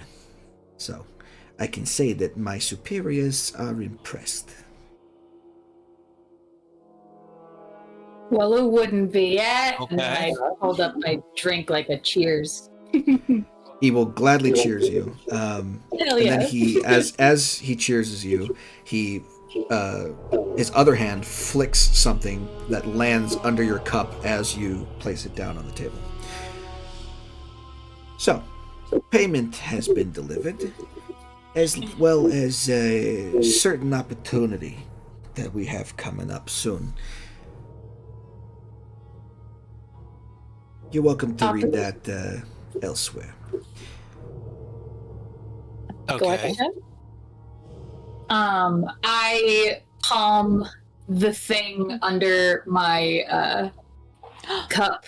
Nice, that'll cover it. It's about the same size and shape as a coin, but it has the feel that it is wrapped in paper. He says, let me know what you think. I'll be back here tomorrow night. All right. Well, Sparrow's gonna skadoodle after she tosses back her beer, and then I think I'm gonna head over to. I'll take a roundabout way again and go to where Eris was saying. Sure. I think Eris and Crackle are both staying in a moderately priced or shitty inn somewhere. They're staying at I'm gonna say somewhere on the south side. Yeah. So I take a roundabout path to avoid being followed, and I end up at Eris's room at the Scarlet Vixen. Yeah, that's what it was. Scarlet Vixen? Number 13, the Scarlet Vixen on the map there. Nice. Okay. I take notes. You tour over there, and you come and join them later. I give him a little special knock. Okay.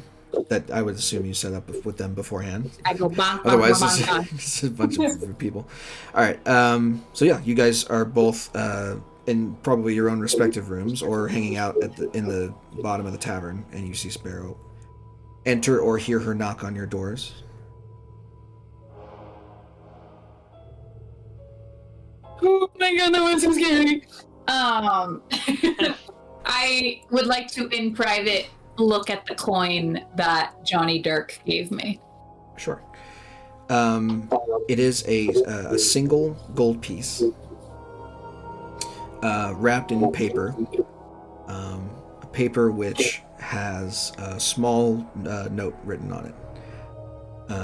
It says, you and your heavy hitters are invited to attend a function at, and then it gives an address that a quick mental Google search tells you is down underneath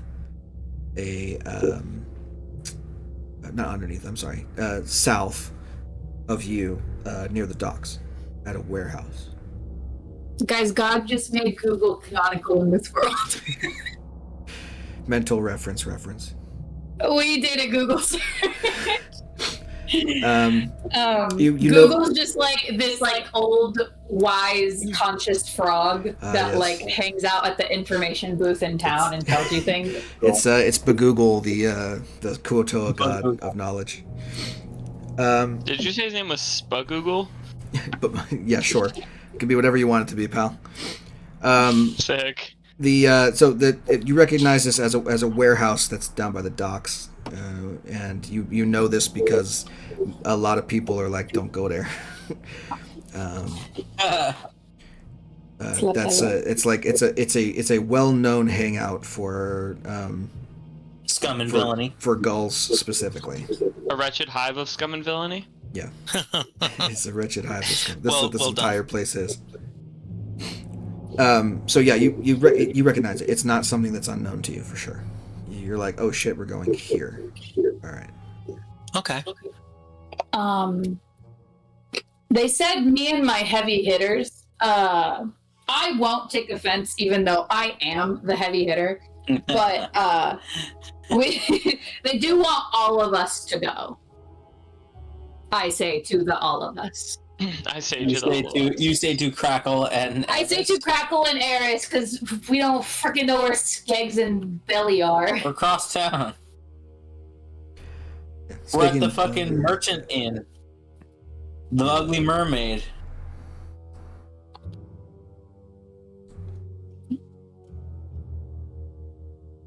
Crackle and Eris? Ugly Mermaid. Wait, is that where? That is the Wealthy Inn. Yeah, that's where you guys are. That's where I was staying. Yeah. And Skeggy's just hanging out with you. I mean, do we want Sparrow on her own with this meeting?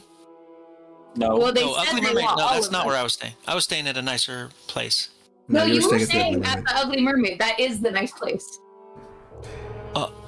No, I was over here. See where my icon is? I was staying over there. That's what Garrett told me. That's number where 3. Look at number 3 on the legend in the top right corner. Oh, I don't know where the legend is. Zoom out. Yeah. Top right corner, Dad, of the map. Oh, I see. Oh, I see now. Okay. We are at the Scarlet Vixen.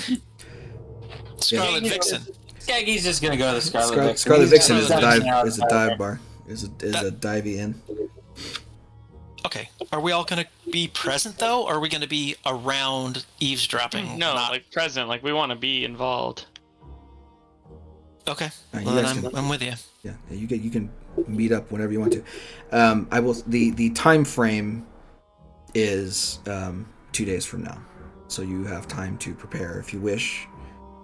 Johnny wants your response by the following night, so take that as you will. Okay.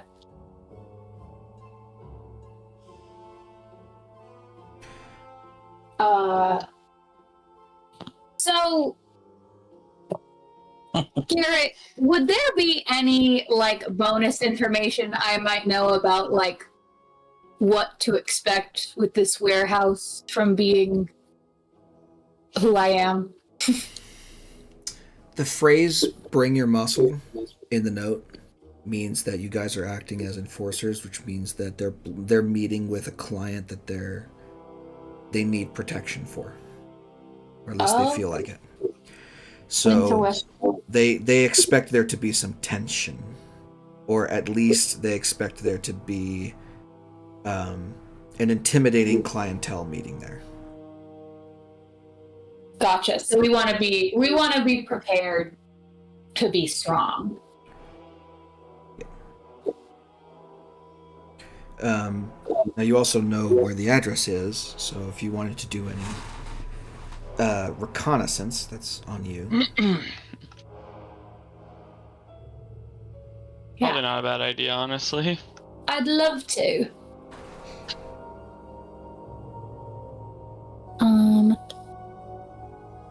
I've also been dying to use this ability, even though, it might not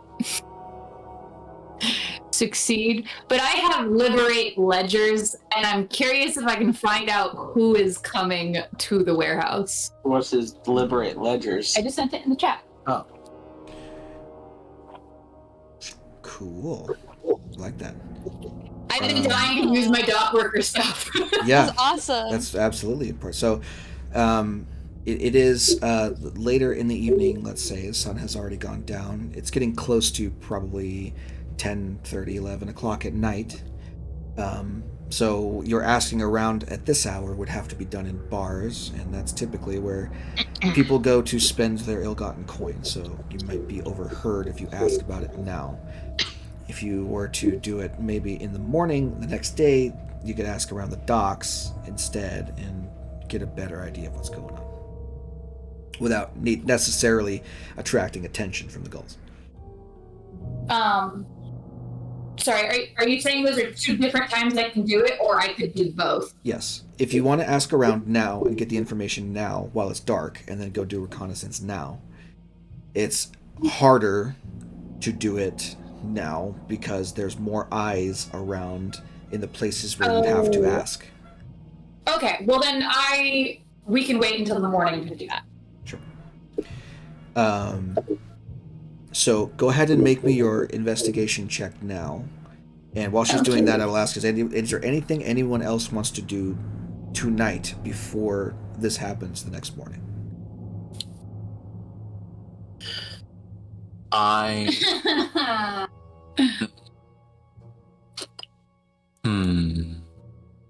Good question. Have I done anything to earn inspiration? Well, Skeggy's definitely gonna switch to his heavy hitter armor. Okay. So that's a thing. That's after long rest, though, right? Yes. So, is there anything you want to do tonight while you still have your stealth armor?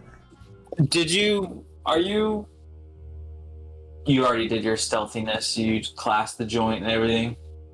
Are you listening? We're doing it tomorrow. Bellamere burns the bar down. Sorry. Yeah, I'm thinking. Yeah, I might switch spells around. I'm gonna switch to my heavy hitter armor tomorrow. Oh, you mean for the stealth thing? Yeah. Oh well, I'm doing it like tonight then. I love it. I'm asking if there's anything anyone wants to do tonight before you go and ask around. No, that's happening the next day. Yeah, I don't know if there's anything I want to. I was just thinking about. We have health potions. We have everything. I don't think we could buy any items that would really give us an advantage, huh? I was thinking about just switching my spells around, maybe. You could probably switch your spells around. I'm just gonna unclick and click. Okay. Okay, so with everything, nothing happening tonight, according to you guys, I don't think you have anything you want to do. We'll move on to the next morning. Unfortunately, Sparrow, that 6 is not enough. A medium DC intelligence investigation check is a 15. So unfortunately, you're unable to discern the types of goods that are stored or what's going in and out of that warehouse without directly going there. Have I done anything to earn inspiration? I would have told you if you did. No.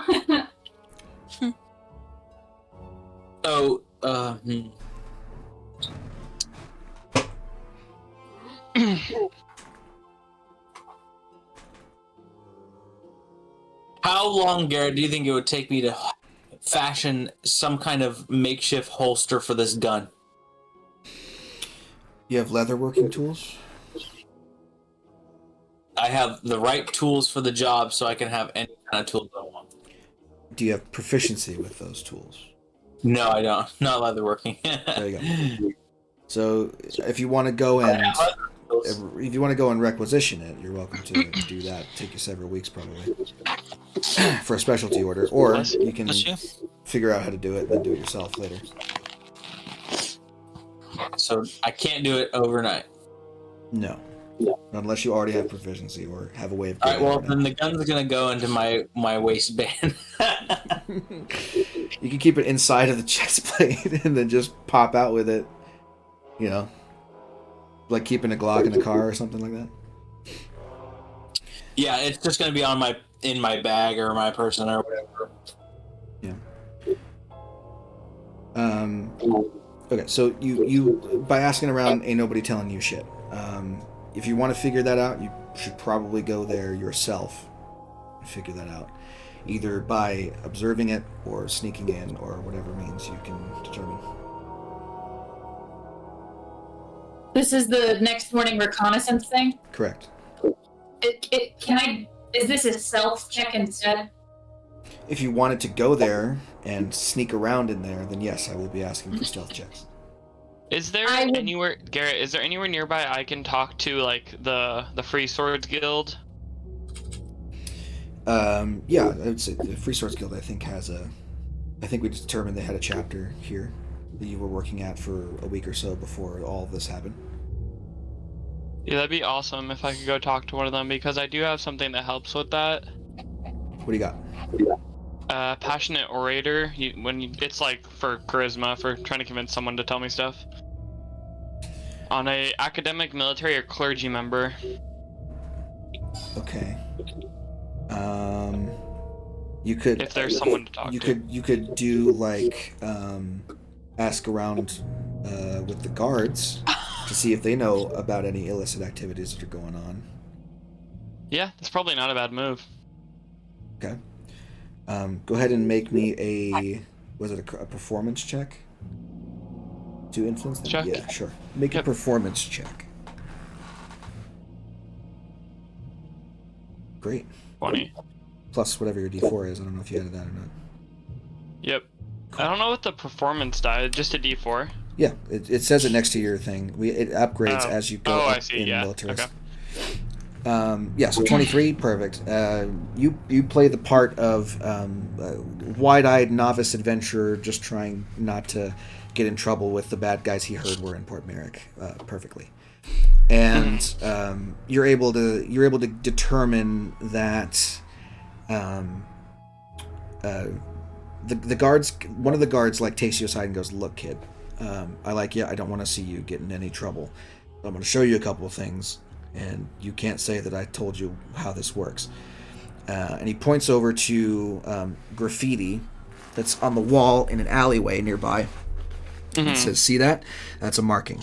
That means that shit goes down in that alleyway." Now, I know this because I'm the one who put it there. Oh, shit. Oh, okay. And now I want you to give me all your money. Now, he says, "I'm telling you this in confidence because I don't actually do anything there. It just keeps people away from my patrol route, and I don't want to fucking do any work. But that's a legitimate sign. So if you see any of that shit running around, probably not me unless it's on this street. Okay. Stay away from those." Is it written in Thieves' Camp? It is a symbol of a seagull against a sunrise. It's like a half circle and a seagull, like a poorly drawn like McDonald's M seagull. Okay, so can I then be like, "Oh well, thank you, sir. I'll make sure I stay. Make sure I'll stay in a good spot and not get myself into any trouble. It's quite intelligent of you to keep these routes safe. Is there any way to tell if they're real or if they're just one of your patrol route markers?" Hey, all those markers are real. The mark says "stay away." You stay away. And other people get that too. And so then I'm gonna thank him, give him a silver for his time, and then go to. He pushes the silver back to you and says, "Not in broad daylight. What the fuck are you doing?" Okay. Well, then I'm gonna drop it on the ground and walk away. It's oops, and then oops. And then he steps on it with his boot and slides it over to him. Yep. Perfect. Yeah. I'm gonna go tell Sparrow everything I heard about these markings and what to look for and that kind of stuff, and then if she wants to go, be stealthy and go check it out, she's welcome to. Then look for the stuff that might give us some info. Fascinating. Fascinating. Yeah. So as you're looking for a warehouse with a bunch of seagull symbols on it, basically. Sick. So much for a stealthy. Very subtle. Very subtle hideout, seagulls. Go look around over there. Well, when you've got control over a lot of the docks, sometimes you don't need to be subtle.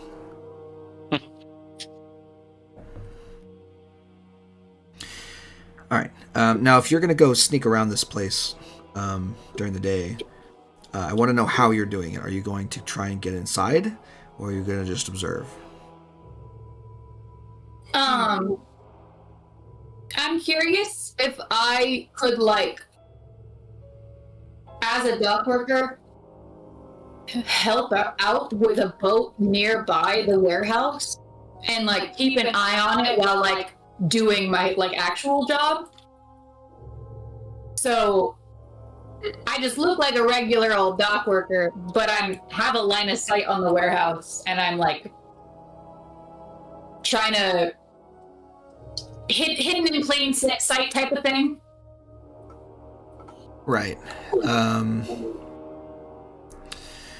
Maybe take a smoke break and lean against a random wall that happens to be near there. Sure. Why don't I'll give you this. Why don't you give me an insight check or a perception check? Your choice. Well, considering one of them's a lot better, I'm gonna roll perception. Okay. Sure. Looking around the docks, you're like, oh, that sounds like a good idea. I'll just get a job nearby, and then I'll watch them.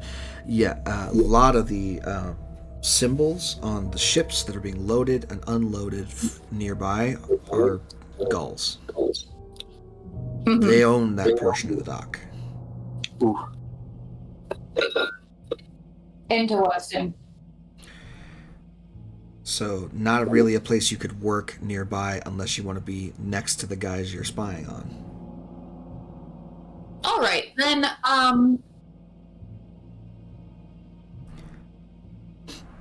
Nothing saying you can't loiter. I'm cautious to avoid loitering because I don't want to be recognized, and I don't want to give off an impression that I'm, like, untrustworthy of them, even though, you know, I would be. I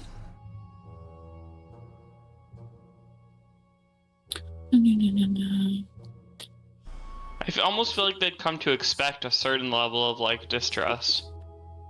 Yeah, but I feel like they'd have that, like, mob level of, like, you might not trust us, but don't you dare, like, impose or, like, act like it kind of thing. So they're very much like, we're here to do business. If you get in the way of our business, we'll fuck you up. As long as you leave us alone, we'll leave you alone. You don't need to ask too many questions. They already told us they want to meet us, and that we did their job adequately well enough. Maybe we just show up to this thing. My only thing would be making sure we know where we're meeting, so that we know where, like, the exits are. We know how well the area can be covered, how vulnerable we'll be by meeting them there. That's the only thing I'm concerned about. I'm not the most, like, smart, but would it be possible to... So I'm a stock clerk, is my dock worker rank. Mm-hmm. Would it be possible to, like, do a day's work and try and see if I notice anything interesting in the books? Aren't we meeting them the next day? I'm meeting them tonight to say... You're meeting with Johnny tonight to say yes. You are going to... If you're accepting, you're doing the job tomorrow night.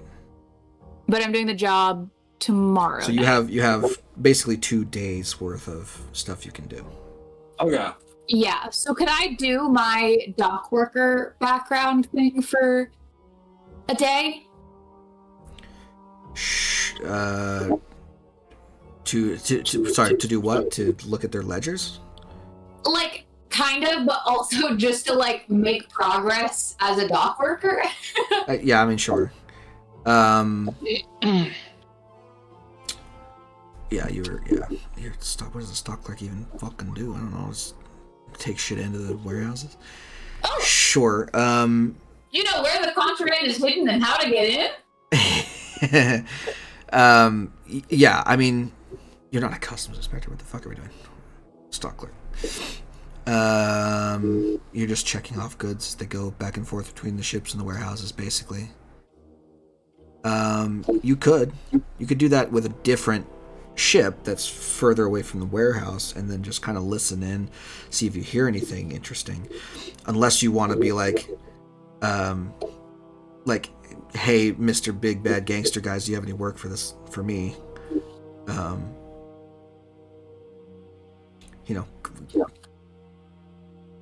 I'd rather just I got a day job. I'm gonna do my day job. Okay. Keep a deer out though, So, and make it to the Johnny thing tonight. sure.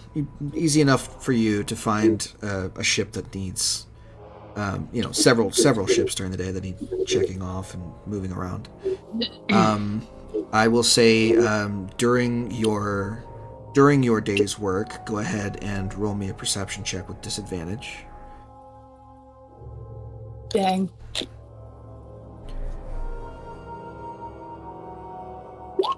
16, still okay. So I will say that you going through and checking off things that come in and out of ships, your palms are greased many a time. So first of all, I will say you earn 5 gold from people bribing you to leave certain crates unchecked. Love it. A couple of them do have Gulls insignias painted in the corners to let you know that it's for them. So you do come across a couple of ships that are smuggling things for the Gulls. Not an uncommon occurrence. You've seen this before.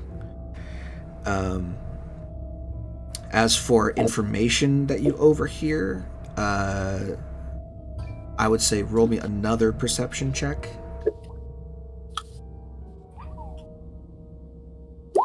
Whoa. 21, sure.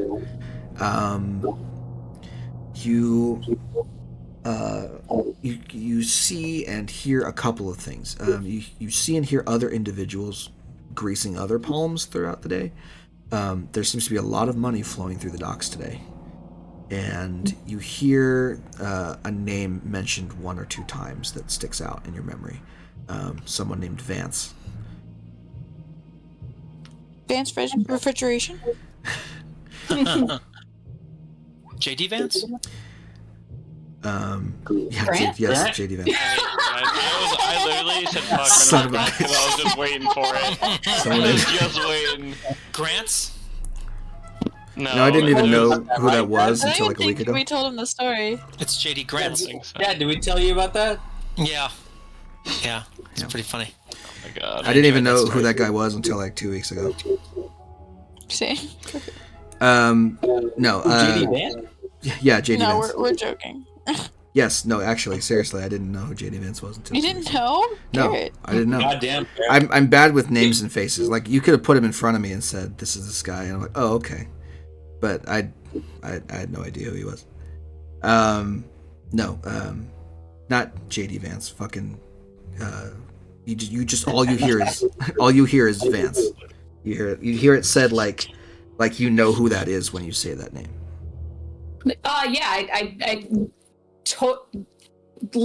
Hate that guy. Love him. Yeah, that one. I will ask for a history check to see if you can recall any information. Sparrow needs to read a fucking book because. To be fair, you haven't been in Port Mirror for a little while. Yeah. 18's still pretty good. Vance, Vance rings a bell. You're like, Vance, why does that ring a bell? Why is he important? And you're thinking, you're like, who the fuck is this guy? And it dawns on you that Vance was an up-and-comer independent in the smuggling trade. He was an orphan who actually lived just down the street from you at some point. Maybe not just down the street, but like up the street a little bit at the local orphanage. What is it called? Lady Shalise Ekrasul's House for Unwanted Children. That's where it was. Keep it together, Shalise. Keep it together, Shalise. Is that on the? Is that on the? I'm revealing it now. Yeah, it's gonna be up there. Hold on. It's number 6 on the map if you want to look for it. Numero 6. Lady Shalise. Shalise. No, there it is. Calling him unwanted is fucking dirty. Yeah. Yes, it is. It's kind of like up and around the bend from you. Actually, it's kind of on the other end of the city. I didn't realize. I thought number 15, number 6 were switched, but whatever. Did I have any notable interactions with them?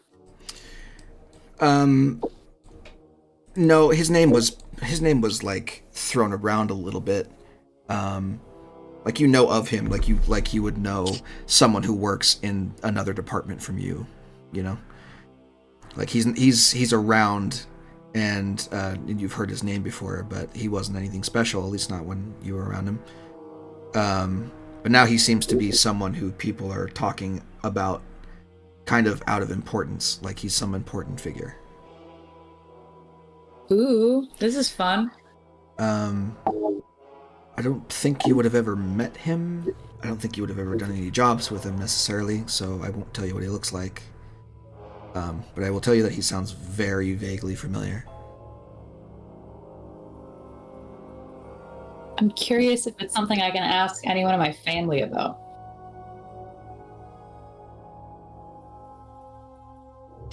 Alrighty. Well then, that's my day's work, I suppose.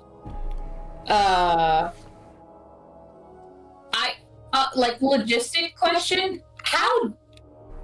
how much of that do I gotta do to get promoted? It's typically a lot, right? I think, but because the campaign is the campaign, I'll probably just treat it like a milestone thing. Okay, cool. If you, well, yeah, I'll treat it as a background thing. So, if you're spending your downtime doing work as your dock worker thing, you'll get promoted faster. Obviously, if you don't do any work on it, you're staying right where you are as a stock clerk. Because for the week that we went to Port Merrick, that's what I spent a good chunk of time doing, and now this is the second time I'm doing it. Yeah, for one day, yes, correct. Cool. And before that, you had been, several months away from Port Merrick, running away from whatever you were running away from. So, you're kind of like not on anybody's radar at the moment. Gotcha. Working my way through the ranks. Yeah, kind of requires a bit of consistency for people to consider you for promotion. All right.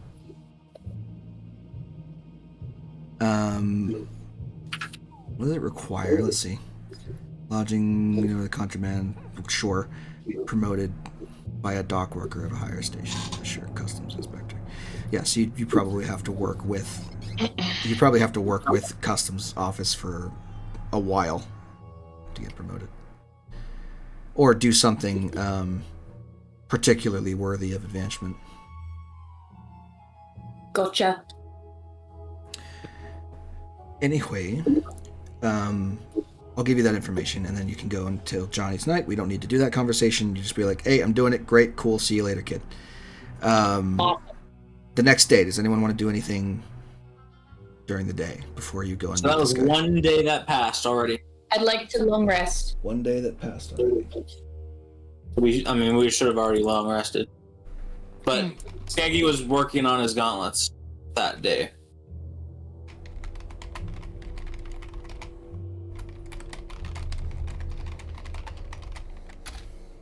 Okay, long rested. Oh, Scott, did you want to change your spells on the long rest? Yeah, I didn't make many changes. I just did, I thought it would be appropriate to add Hold Person. And I dropped Snowball Swarm, which I thought might not be quite as effective as Hold Person as we go into this meeting. And that was the only change I made. I that was the only one I didn't want to drop Fireball, Yeah. but I probably should. And Skate, did you want to get your armor? Did you already swap your armor? Yeah, I just swap it on. I do have Sending, if that makes a difference. I can drop Fireball for... The thing is, I don't have many level 3 spells. 2. Sending's pretty good. Pretty useful. Sending's pretty good. In lieu of Fireball, I have other stuff that won't bring the house down. So... I don't have many level 3 spells. I think probably I'll drop Fireball and take Sending, so I can whisper a message if necessary. Since I'm anticipating we're obviously going to be indoors someplace, maybe closed environment. You don't want to send fireballs hurtling through a city. So I'll leave it at that. Maybe I'll take invisibility. Be able to see invisibility. Change your spells for the long rest? I believe so. Artificer's prepared spell. Well, you were saying tomorrow we had a day, so I was thinking I could switch out my spells. I didn't know if Artificer was like Sorcerer or if Artificer was I can click like long. Cleric. Well, I could click Long Rest and replace all my spell slots, right? Except for Mage Armor. Yeah. So let me handle Mage Armor. It's going to be like several days, so if you're not at full health, full spell slots... Oh, no, I think I'm good. Yeah. No, I think I'm good. I just wanted to, since we're going to the meeting, I just wanted to change my spells a little as well. Crackle's still down some hit points, as far as I can see. Oh, did I not? Let me... Oh, yeah. Okay, there we go. Yeah. I actually hadn't sent... Make sure you got your spell slots back. I know you casted Polymorph in that last thing. Yeah. Spell slots I'm good on. Yep. And yeah. Okay. Anyone else doing anything during the day? Any more reconnaissance anyone wants to do? No, I mean... Can I ask my family if they know anything about Vance who was at the orphanage? Sure. Let's see. Commoners have scores of 10, so let's see if they can recall anything. Yeah, natural 20. Yo! Fantastic. Yeah, they do. We got that hobbit look. Your uncle's like, isn't that the kid that there got arrested a couple of years back, I think. He run in with the wrong side of the law, and then he got arrested and was thrown in jail. I haven't really heard from him since, though. What was he arrested for? I think he was doing some of that smuggling stuff. He was something I heard with drugs or something. I don't know. Oh goodness! What was he, honey? What was he smuggling? I think he was smuggling flowers. Yeah, it was a plant thing. He said plants that were psychedelic. That's what they said in the papers. Whoa. Yeah, not a savory character, unfortunately. Sounds like a chill guy. Thank you, Uncle Angus Volley Cobble. No problem. I'll figure out my accent at some point. Volley Cobble.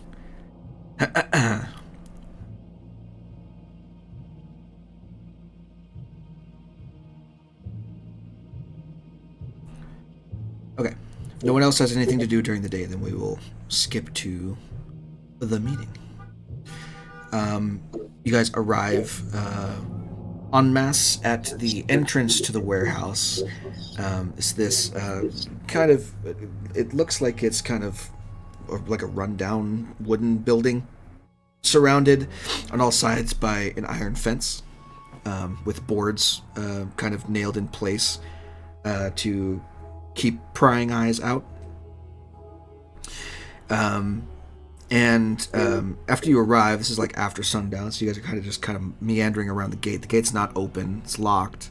Everything seems to be quiet. There's no activity here. It's all lights out. You can see in the distance guards patrolling with torches, going up and down the docks. Whether or not they're pretending to look for people or actually keeping an eye on the ships and such is up to interpretation. After a short while, you hear the distinctive pinging sound of a coin being flipped into the air, and around the corner you can see kind of a skinny-ish, medium-sized half-elf in a long, kind of dirty, tattered brown trench coat. He has an amount of scruff on his face, probably hasn't shaved in a couple of days. His hair is all sorts of like a messy, super dark brown. And you notice that he has a chunk taken out of one of his ears. where some material is taken off from something, and his eyes are black with golden irises. Sparrow has a crush on him. I think I have a picture. Yeah. Do I have a picture? This is a question. Did I remember to make his stat block? I suppose we shall see. Yeah, there it is. A New York accent. Yeah. That guy. Big fan. Okay. So he saunters up to you, flipping a coin. Is that Gortash? It's not Gortash, no. Before I got that, I've had Vance in my pocket for years. Elvin Gortash. He saunters up to the group and says, well, if it isn't my escorts for the evening. All right. All right, then. Hello, Mr. Vance. Welcome to Port Merrick. Dude, he's kaiju size. He's kaiju size. No, sure you need no introduction. He's like 5'6", like not super tall. Kaiju. Not the most imposing guy. He says, 5'6" is kaiju size. He's a great sized for Sparrow. That's like her. That's like Sparrow's 6'4". So he says, all right, so you're going to be my entourage for the evening, are you? On her entourage. I mean, if you would like us to. Skeggy is looming behind Sparrow. Taller than 5'6", that's he says, protective Uncle Skeggy. He says, all right. Well, you certainly are an intimidating bunch. I appreciate that you brought some oogly boogly casters with you. We don't get many of them wanting to do this trade. They're more interested in books than cooking books. Sparrow laughs too hard at nerd. Oh my god. That's so funny. Very stylish. All right. All right. It's supposed to be a clandestine meeting, love. Relax. Now, I'm supposed to take you with me, and you're supposed to look as intimidating as possible, I suppose. Master's orders. So, off we go then. Come Crackle with me. lifts up a claw, and you see a crackle of electricity, kind of swirling around his palm. Not now, Crackle. Later. Sparrow pulls over her hood and goes into her more intimidating form. Intimidating. So like a kid in a ninja costume. Oh wait, I have a picture of what Sparrow looks like when she has her hood up, and she looks creepy. You look like a kid in a Halloween costume? No. Definitely not. No, I'm definitely so big and scary. Did you guys all see that picture, Chin? I did, yeah. Yeah. She looks so content on that rug. That's her vomit rug. Well, no wonder she likes it. Crazy statement. That's my Sparrow art. Adorable. So spooky. See, she's just a girl. Let me pull him up real quick. Oh my gosh. Love it. What has he got? Cool. So you watch as he flips the coin, catches it one last time, flicks it back into his pocket, and then says some words under his breath, and you kind of feel this sensation come over all of you, like you had just been drenched in warm water, but you're completely dry. He says, all right, that should keep us from being too suspicious as we walk down the street. Figured that was needed. That one spell? I say to Garrett, not Vance. That's that would be a major image spell to disguise yourselves as. I can't remember what that one that is in Baldur's Gate is called? Seeming? No, it makes everyone around you like. Why do I feel wet? Healthy. Yeah, that's Pass Without Trace. That's the one I was thinking of. Yeah, not that one, no. Okay. He says, that'll keep people from asking questions why I'm traveling with a lizard and a walking tank and a cow and a small child. I think and a normal, and Bellamere is the only one unaffected by the spell. Bellamere looks normal as fuck. Normal dude, brown hair, beard. Yeah. Scott, I just saw the fairy dragons that you sent. Yeah. Oh, this is the best. He says, "All right, off we go. Follow closely, everybody."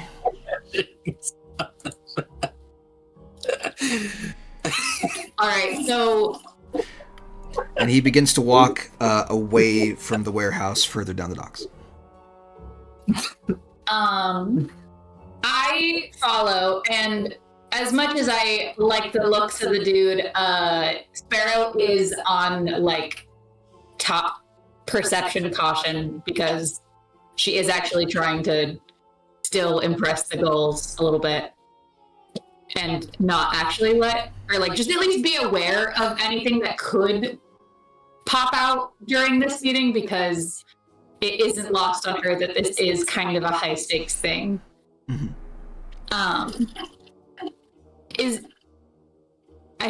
What is that noise? High quality flashing sound effect. What the fuck? Hey, hun. Hey, hun. What? Distracting me?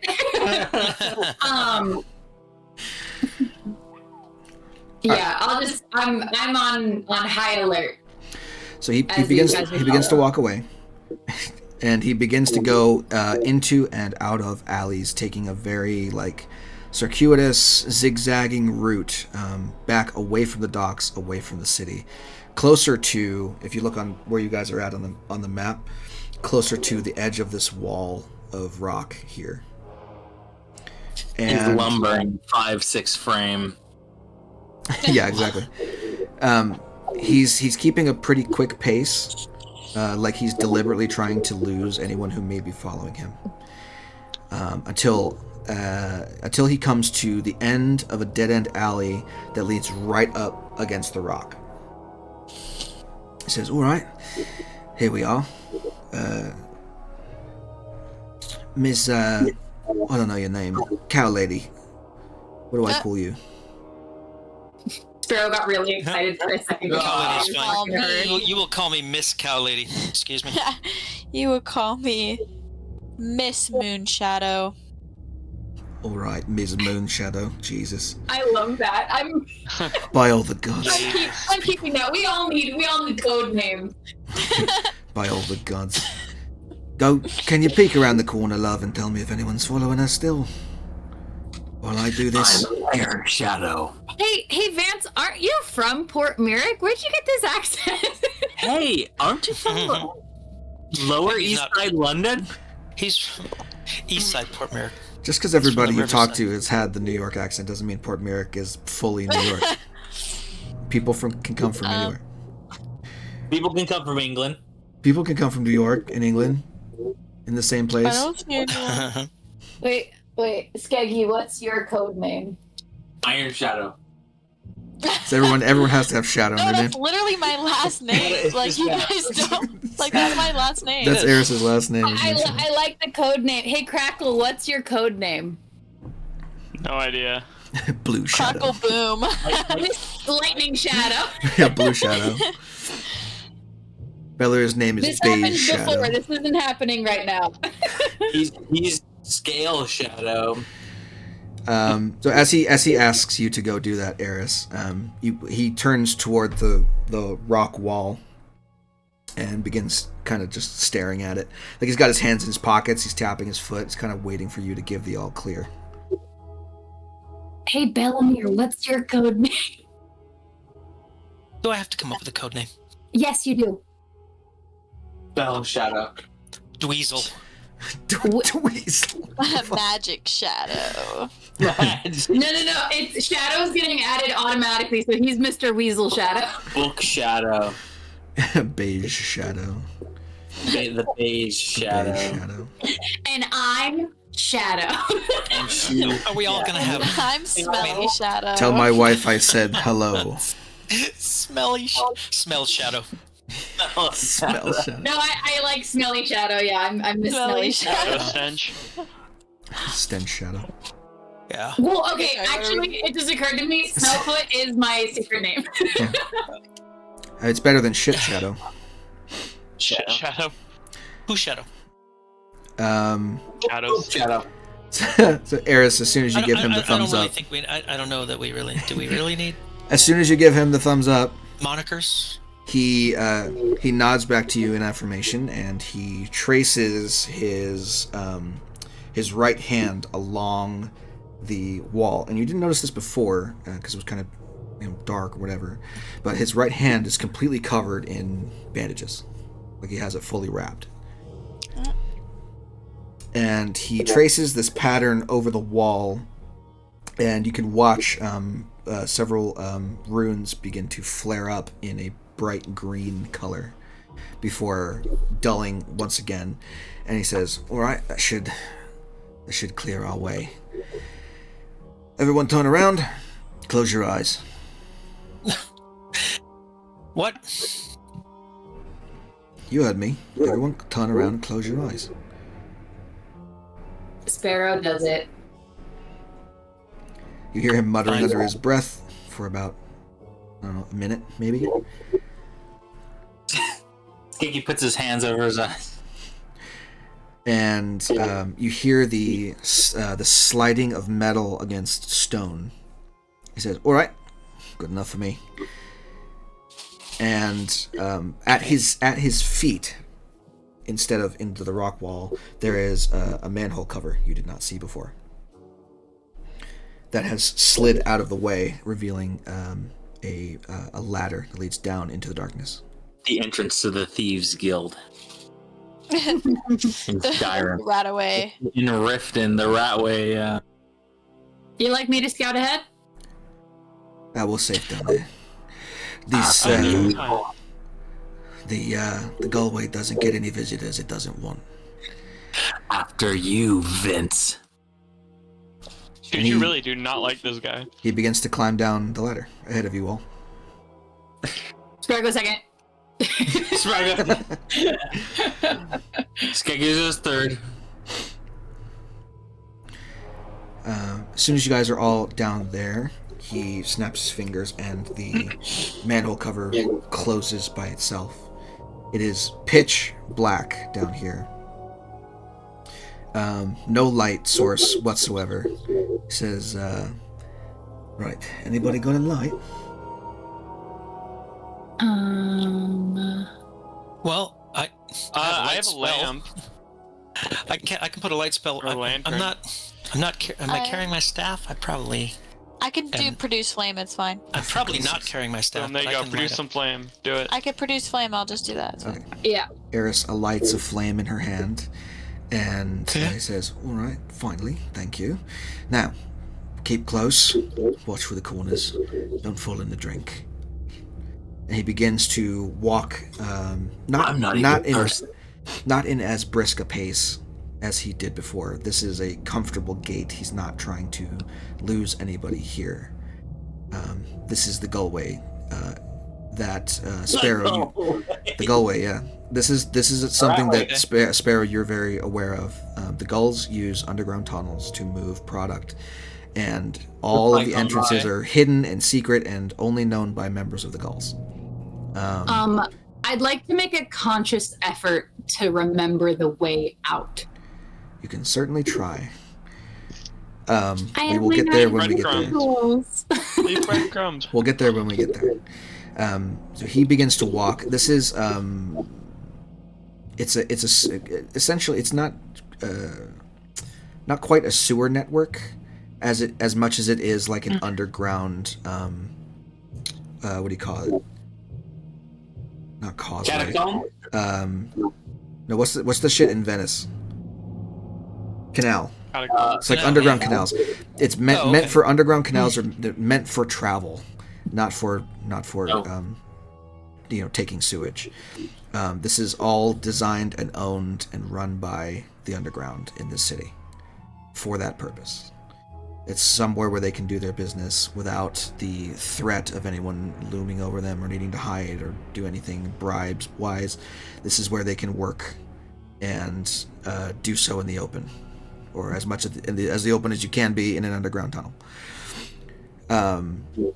So he begins to follow a set path that he seems to have memorized in his head, taking twists and turns left and right until he comes to a portion this is like 20 minutes later of walking, just in complete silence, where he comes to a particular corridor that has... in one alcove, you look off to the side, and in one alcove you can see a lantern that is lit, that is illuminating a small gnomish man. Looks to be, on the younger side, scribbling away on a piece of parchment by lantern light. Further down the corridor, you can see a couple of other people that are... like one of them standing in a small canoe, the other one is handing him product, and they're talking about something in a coded language. Vance goes forward, takes a right through a wooden door, and you pass through a hallway that on one side has alcoves where several crates with the same Gulls logo are painted on the side. And on the other side, a massive iron vault door has been set into the rock. You walk past that door and head through another wooden door into a large kind of cistern chamber where a campfire has been set up and slowly burning and crackling. It smells like smoke, and the air is humid and cold. And it just feels like you're kind of in a lion's den at this point. There are a number of individuals that are sitting around the fire, who are all talking to each other, kind of, poking at the fire with a stick. Some of them have drinks in their hands, and they're just kind of sitting around, and it looks like they were kind of here ahead of time, waiting for Vance to show up. He walks in with all of you. Spreads his arms and says, "Hello, brothers and sisters. Are you ready for tonight's festivities?" And they say, "Festivities, Vance? We've been waiting here for like an hour. You didn't tell us you were going to be late." And he says, "Oh, well, I had to drag in some newbies. I suppose they wanted to cut their teeth with this meeting tonight. They're certainly imposing enough for the job, except for maybe two of them." And he waves his hand, and the whatever illusion was over you couldn't tell, dissipates, and they all kind of... One of them kind of starts a little bit when he sees Skeggy in full armor. And he's like, "Jesus, what the hell are you?" "Your worst nightmare." Jesus. Well, you took all the mystique out of it. I don't care anymore. Can you see this gun? Want to see my gun? Yeah. See my gun? Have you ever seen anything like that? I wish you guys have all seen the movie Zero, because there's a character with a gun in a setting where guns are not very common, and the way everyone reacts to it is very funny. So they all kind of exchange looks, and like, all right, well, a little extra muscle couldn't hurt, I suppose. When is the client supposed to show up? They're always late, these fucking guys. And he's like, they should have been here an hour ago, but we really don't know. I mean, it's a good thing you showed up when you did, because you would have been waiting here otherwise. All right, well, let's hope they get here on time. Right, a lot of you. Fan out around the room, look like you're busy with something else. We want to look unbothered, at the very least. But get ready to go at a moment's notice. These clients have been known to be rather volatile, let's say. I mean, all right. We're getting all involved in this shit. This is all to get info, get in good with the Gulls so we can figure out where the Shadow Steel's coming from, right? Yep, pretty much. Okay. Just making sure we're still on task. So I want each of you to tell me something that you are going to pretend to be doing while you are in this room, while you wait for the clients to show up. Sparrow looks at Skeggy and holds up her dice set. And they go, she invites him to go sit in the corner and play dice. Skeggy nods, and he goes and plays dice with Sparrow in the corner. Sure. I have a map for this, so I'm going to place you guys around it where you say you are, even though you can't see where it is yet. I'll gamble too. I mean, Crackle is the one we have agreed is a repugnant gambler. Love that. Sure. So I'll see you guys. So you guys are kind of over here, all standing around. What the fuck? God damn it! I hate it when it does this. We're not on a different map though, are we? Are you putting us somewhere? I will in a minute. I'm setting you up beforehand.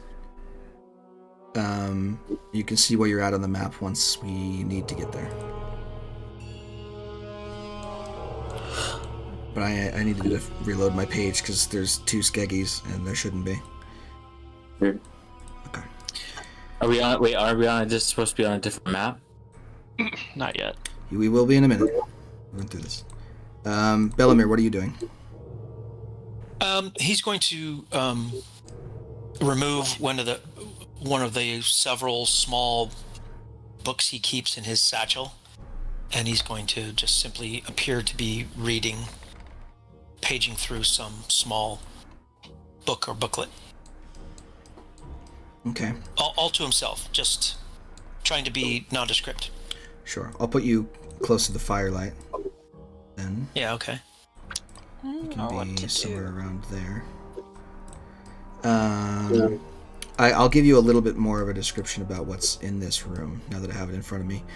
From the door where you came in, looking forward, there are a number of boxes and crates that are stacked up on the periphery of the room. The campfire is kind of in the center of the gathering of people, and there's a cistern further to the south of that with running water coming from both directions and falling down a hole with a metal grate at the bottom. On the other side of that, there are yet more boxes and crates, and that might be about all you can see with your dark vision. It's a fairly big room. How big is your dark vision?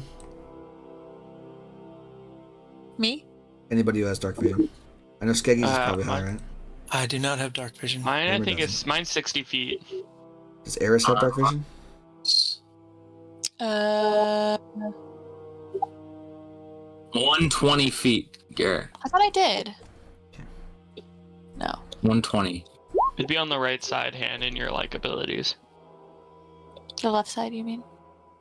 No, the right side. Right side. Skeggy's the only one who can make this out. Skeggy can make out just barely at the edge of your vision another heavy vault door on the other end of the chamber. Skeggy whispers to Sparrow, "Vault door on the opposite side of the chamber. Locked tight, looks like."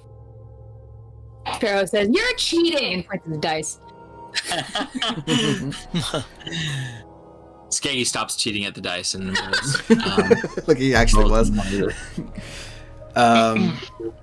There are 3 other closed doors on this side of the room where you guys are at, and then the running water comes from 2 stone pipes or tunnels that continue further on into the rest of the gullway.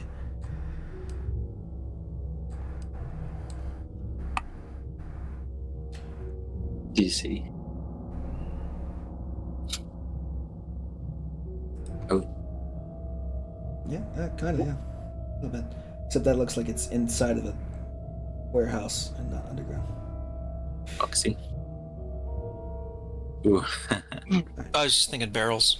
Just give me an activity that makes you seem like you're doing something, Eris. I'm gonna be leaning against the wall menacingly. Okay. You can be sweeping. I got pillars. I can lead you against a pillar. That one's like Boobat. Okay. Sounds good. Alright, is he up here? Yeah, bro. This one's like Boobat. Okay. I didn't like. Grab his token and I'll put it here as well. Okay. Alright. So, as you guys are kind of waiting, doing your thing, making yourselves look busy, the various gulls around you are doing what they do best. They're talking with each other, they're talking shit, they're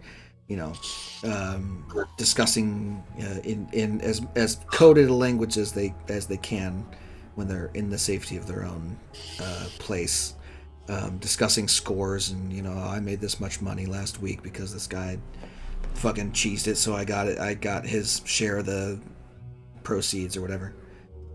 And then that vault door on the opposite side of the room, you can hear it begin to turn, like the creaking of the metal echoes throughout the chamber. Vance looks over his shoulder at the door and says, "All right, everybody, look alive. That's gonna be the clients."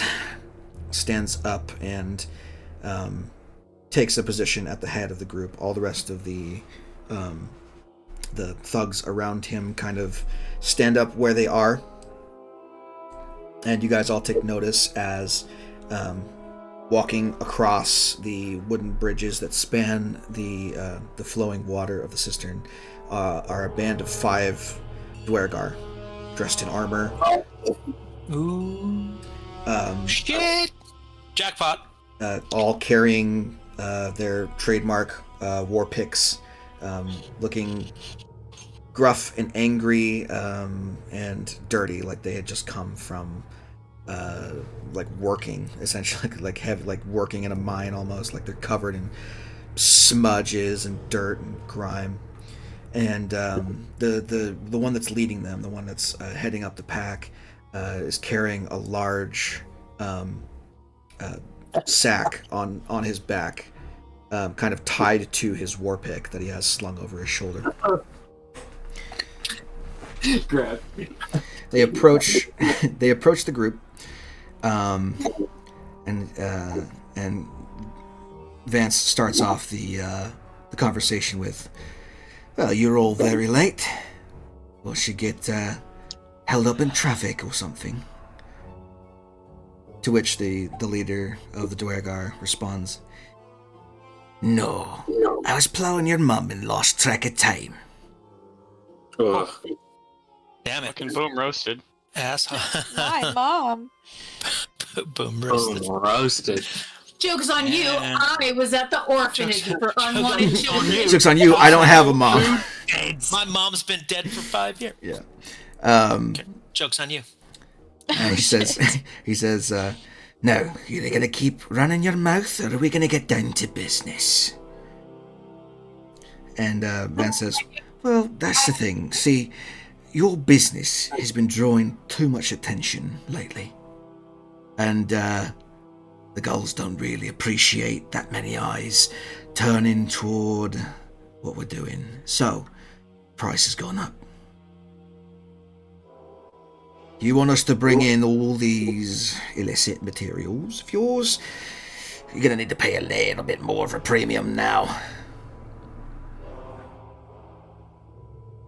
The Dwergar spits at his feet and says, "You think price is, you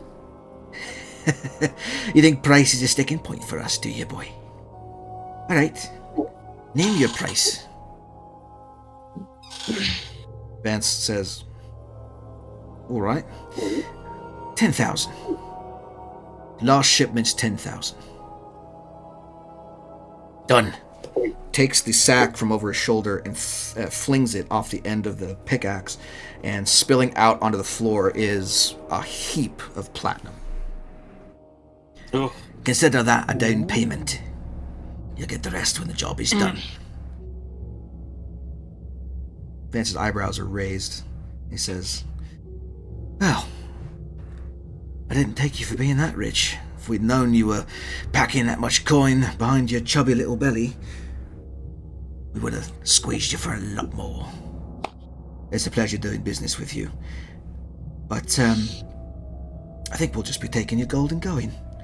And on that cue, all the other bandits in the room pull knives. Oh, fuck.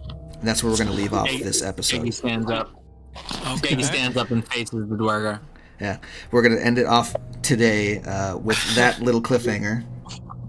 As you guys prepare for the rumble that's sure to come next time. All right. The rumble in the jungle, mate. The rumble underneath the jungle.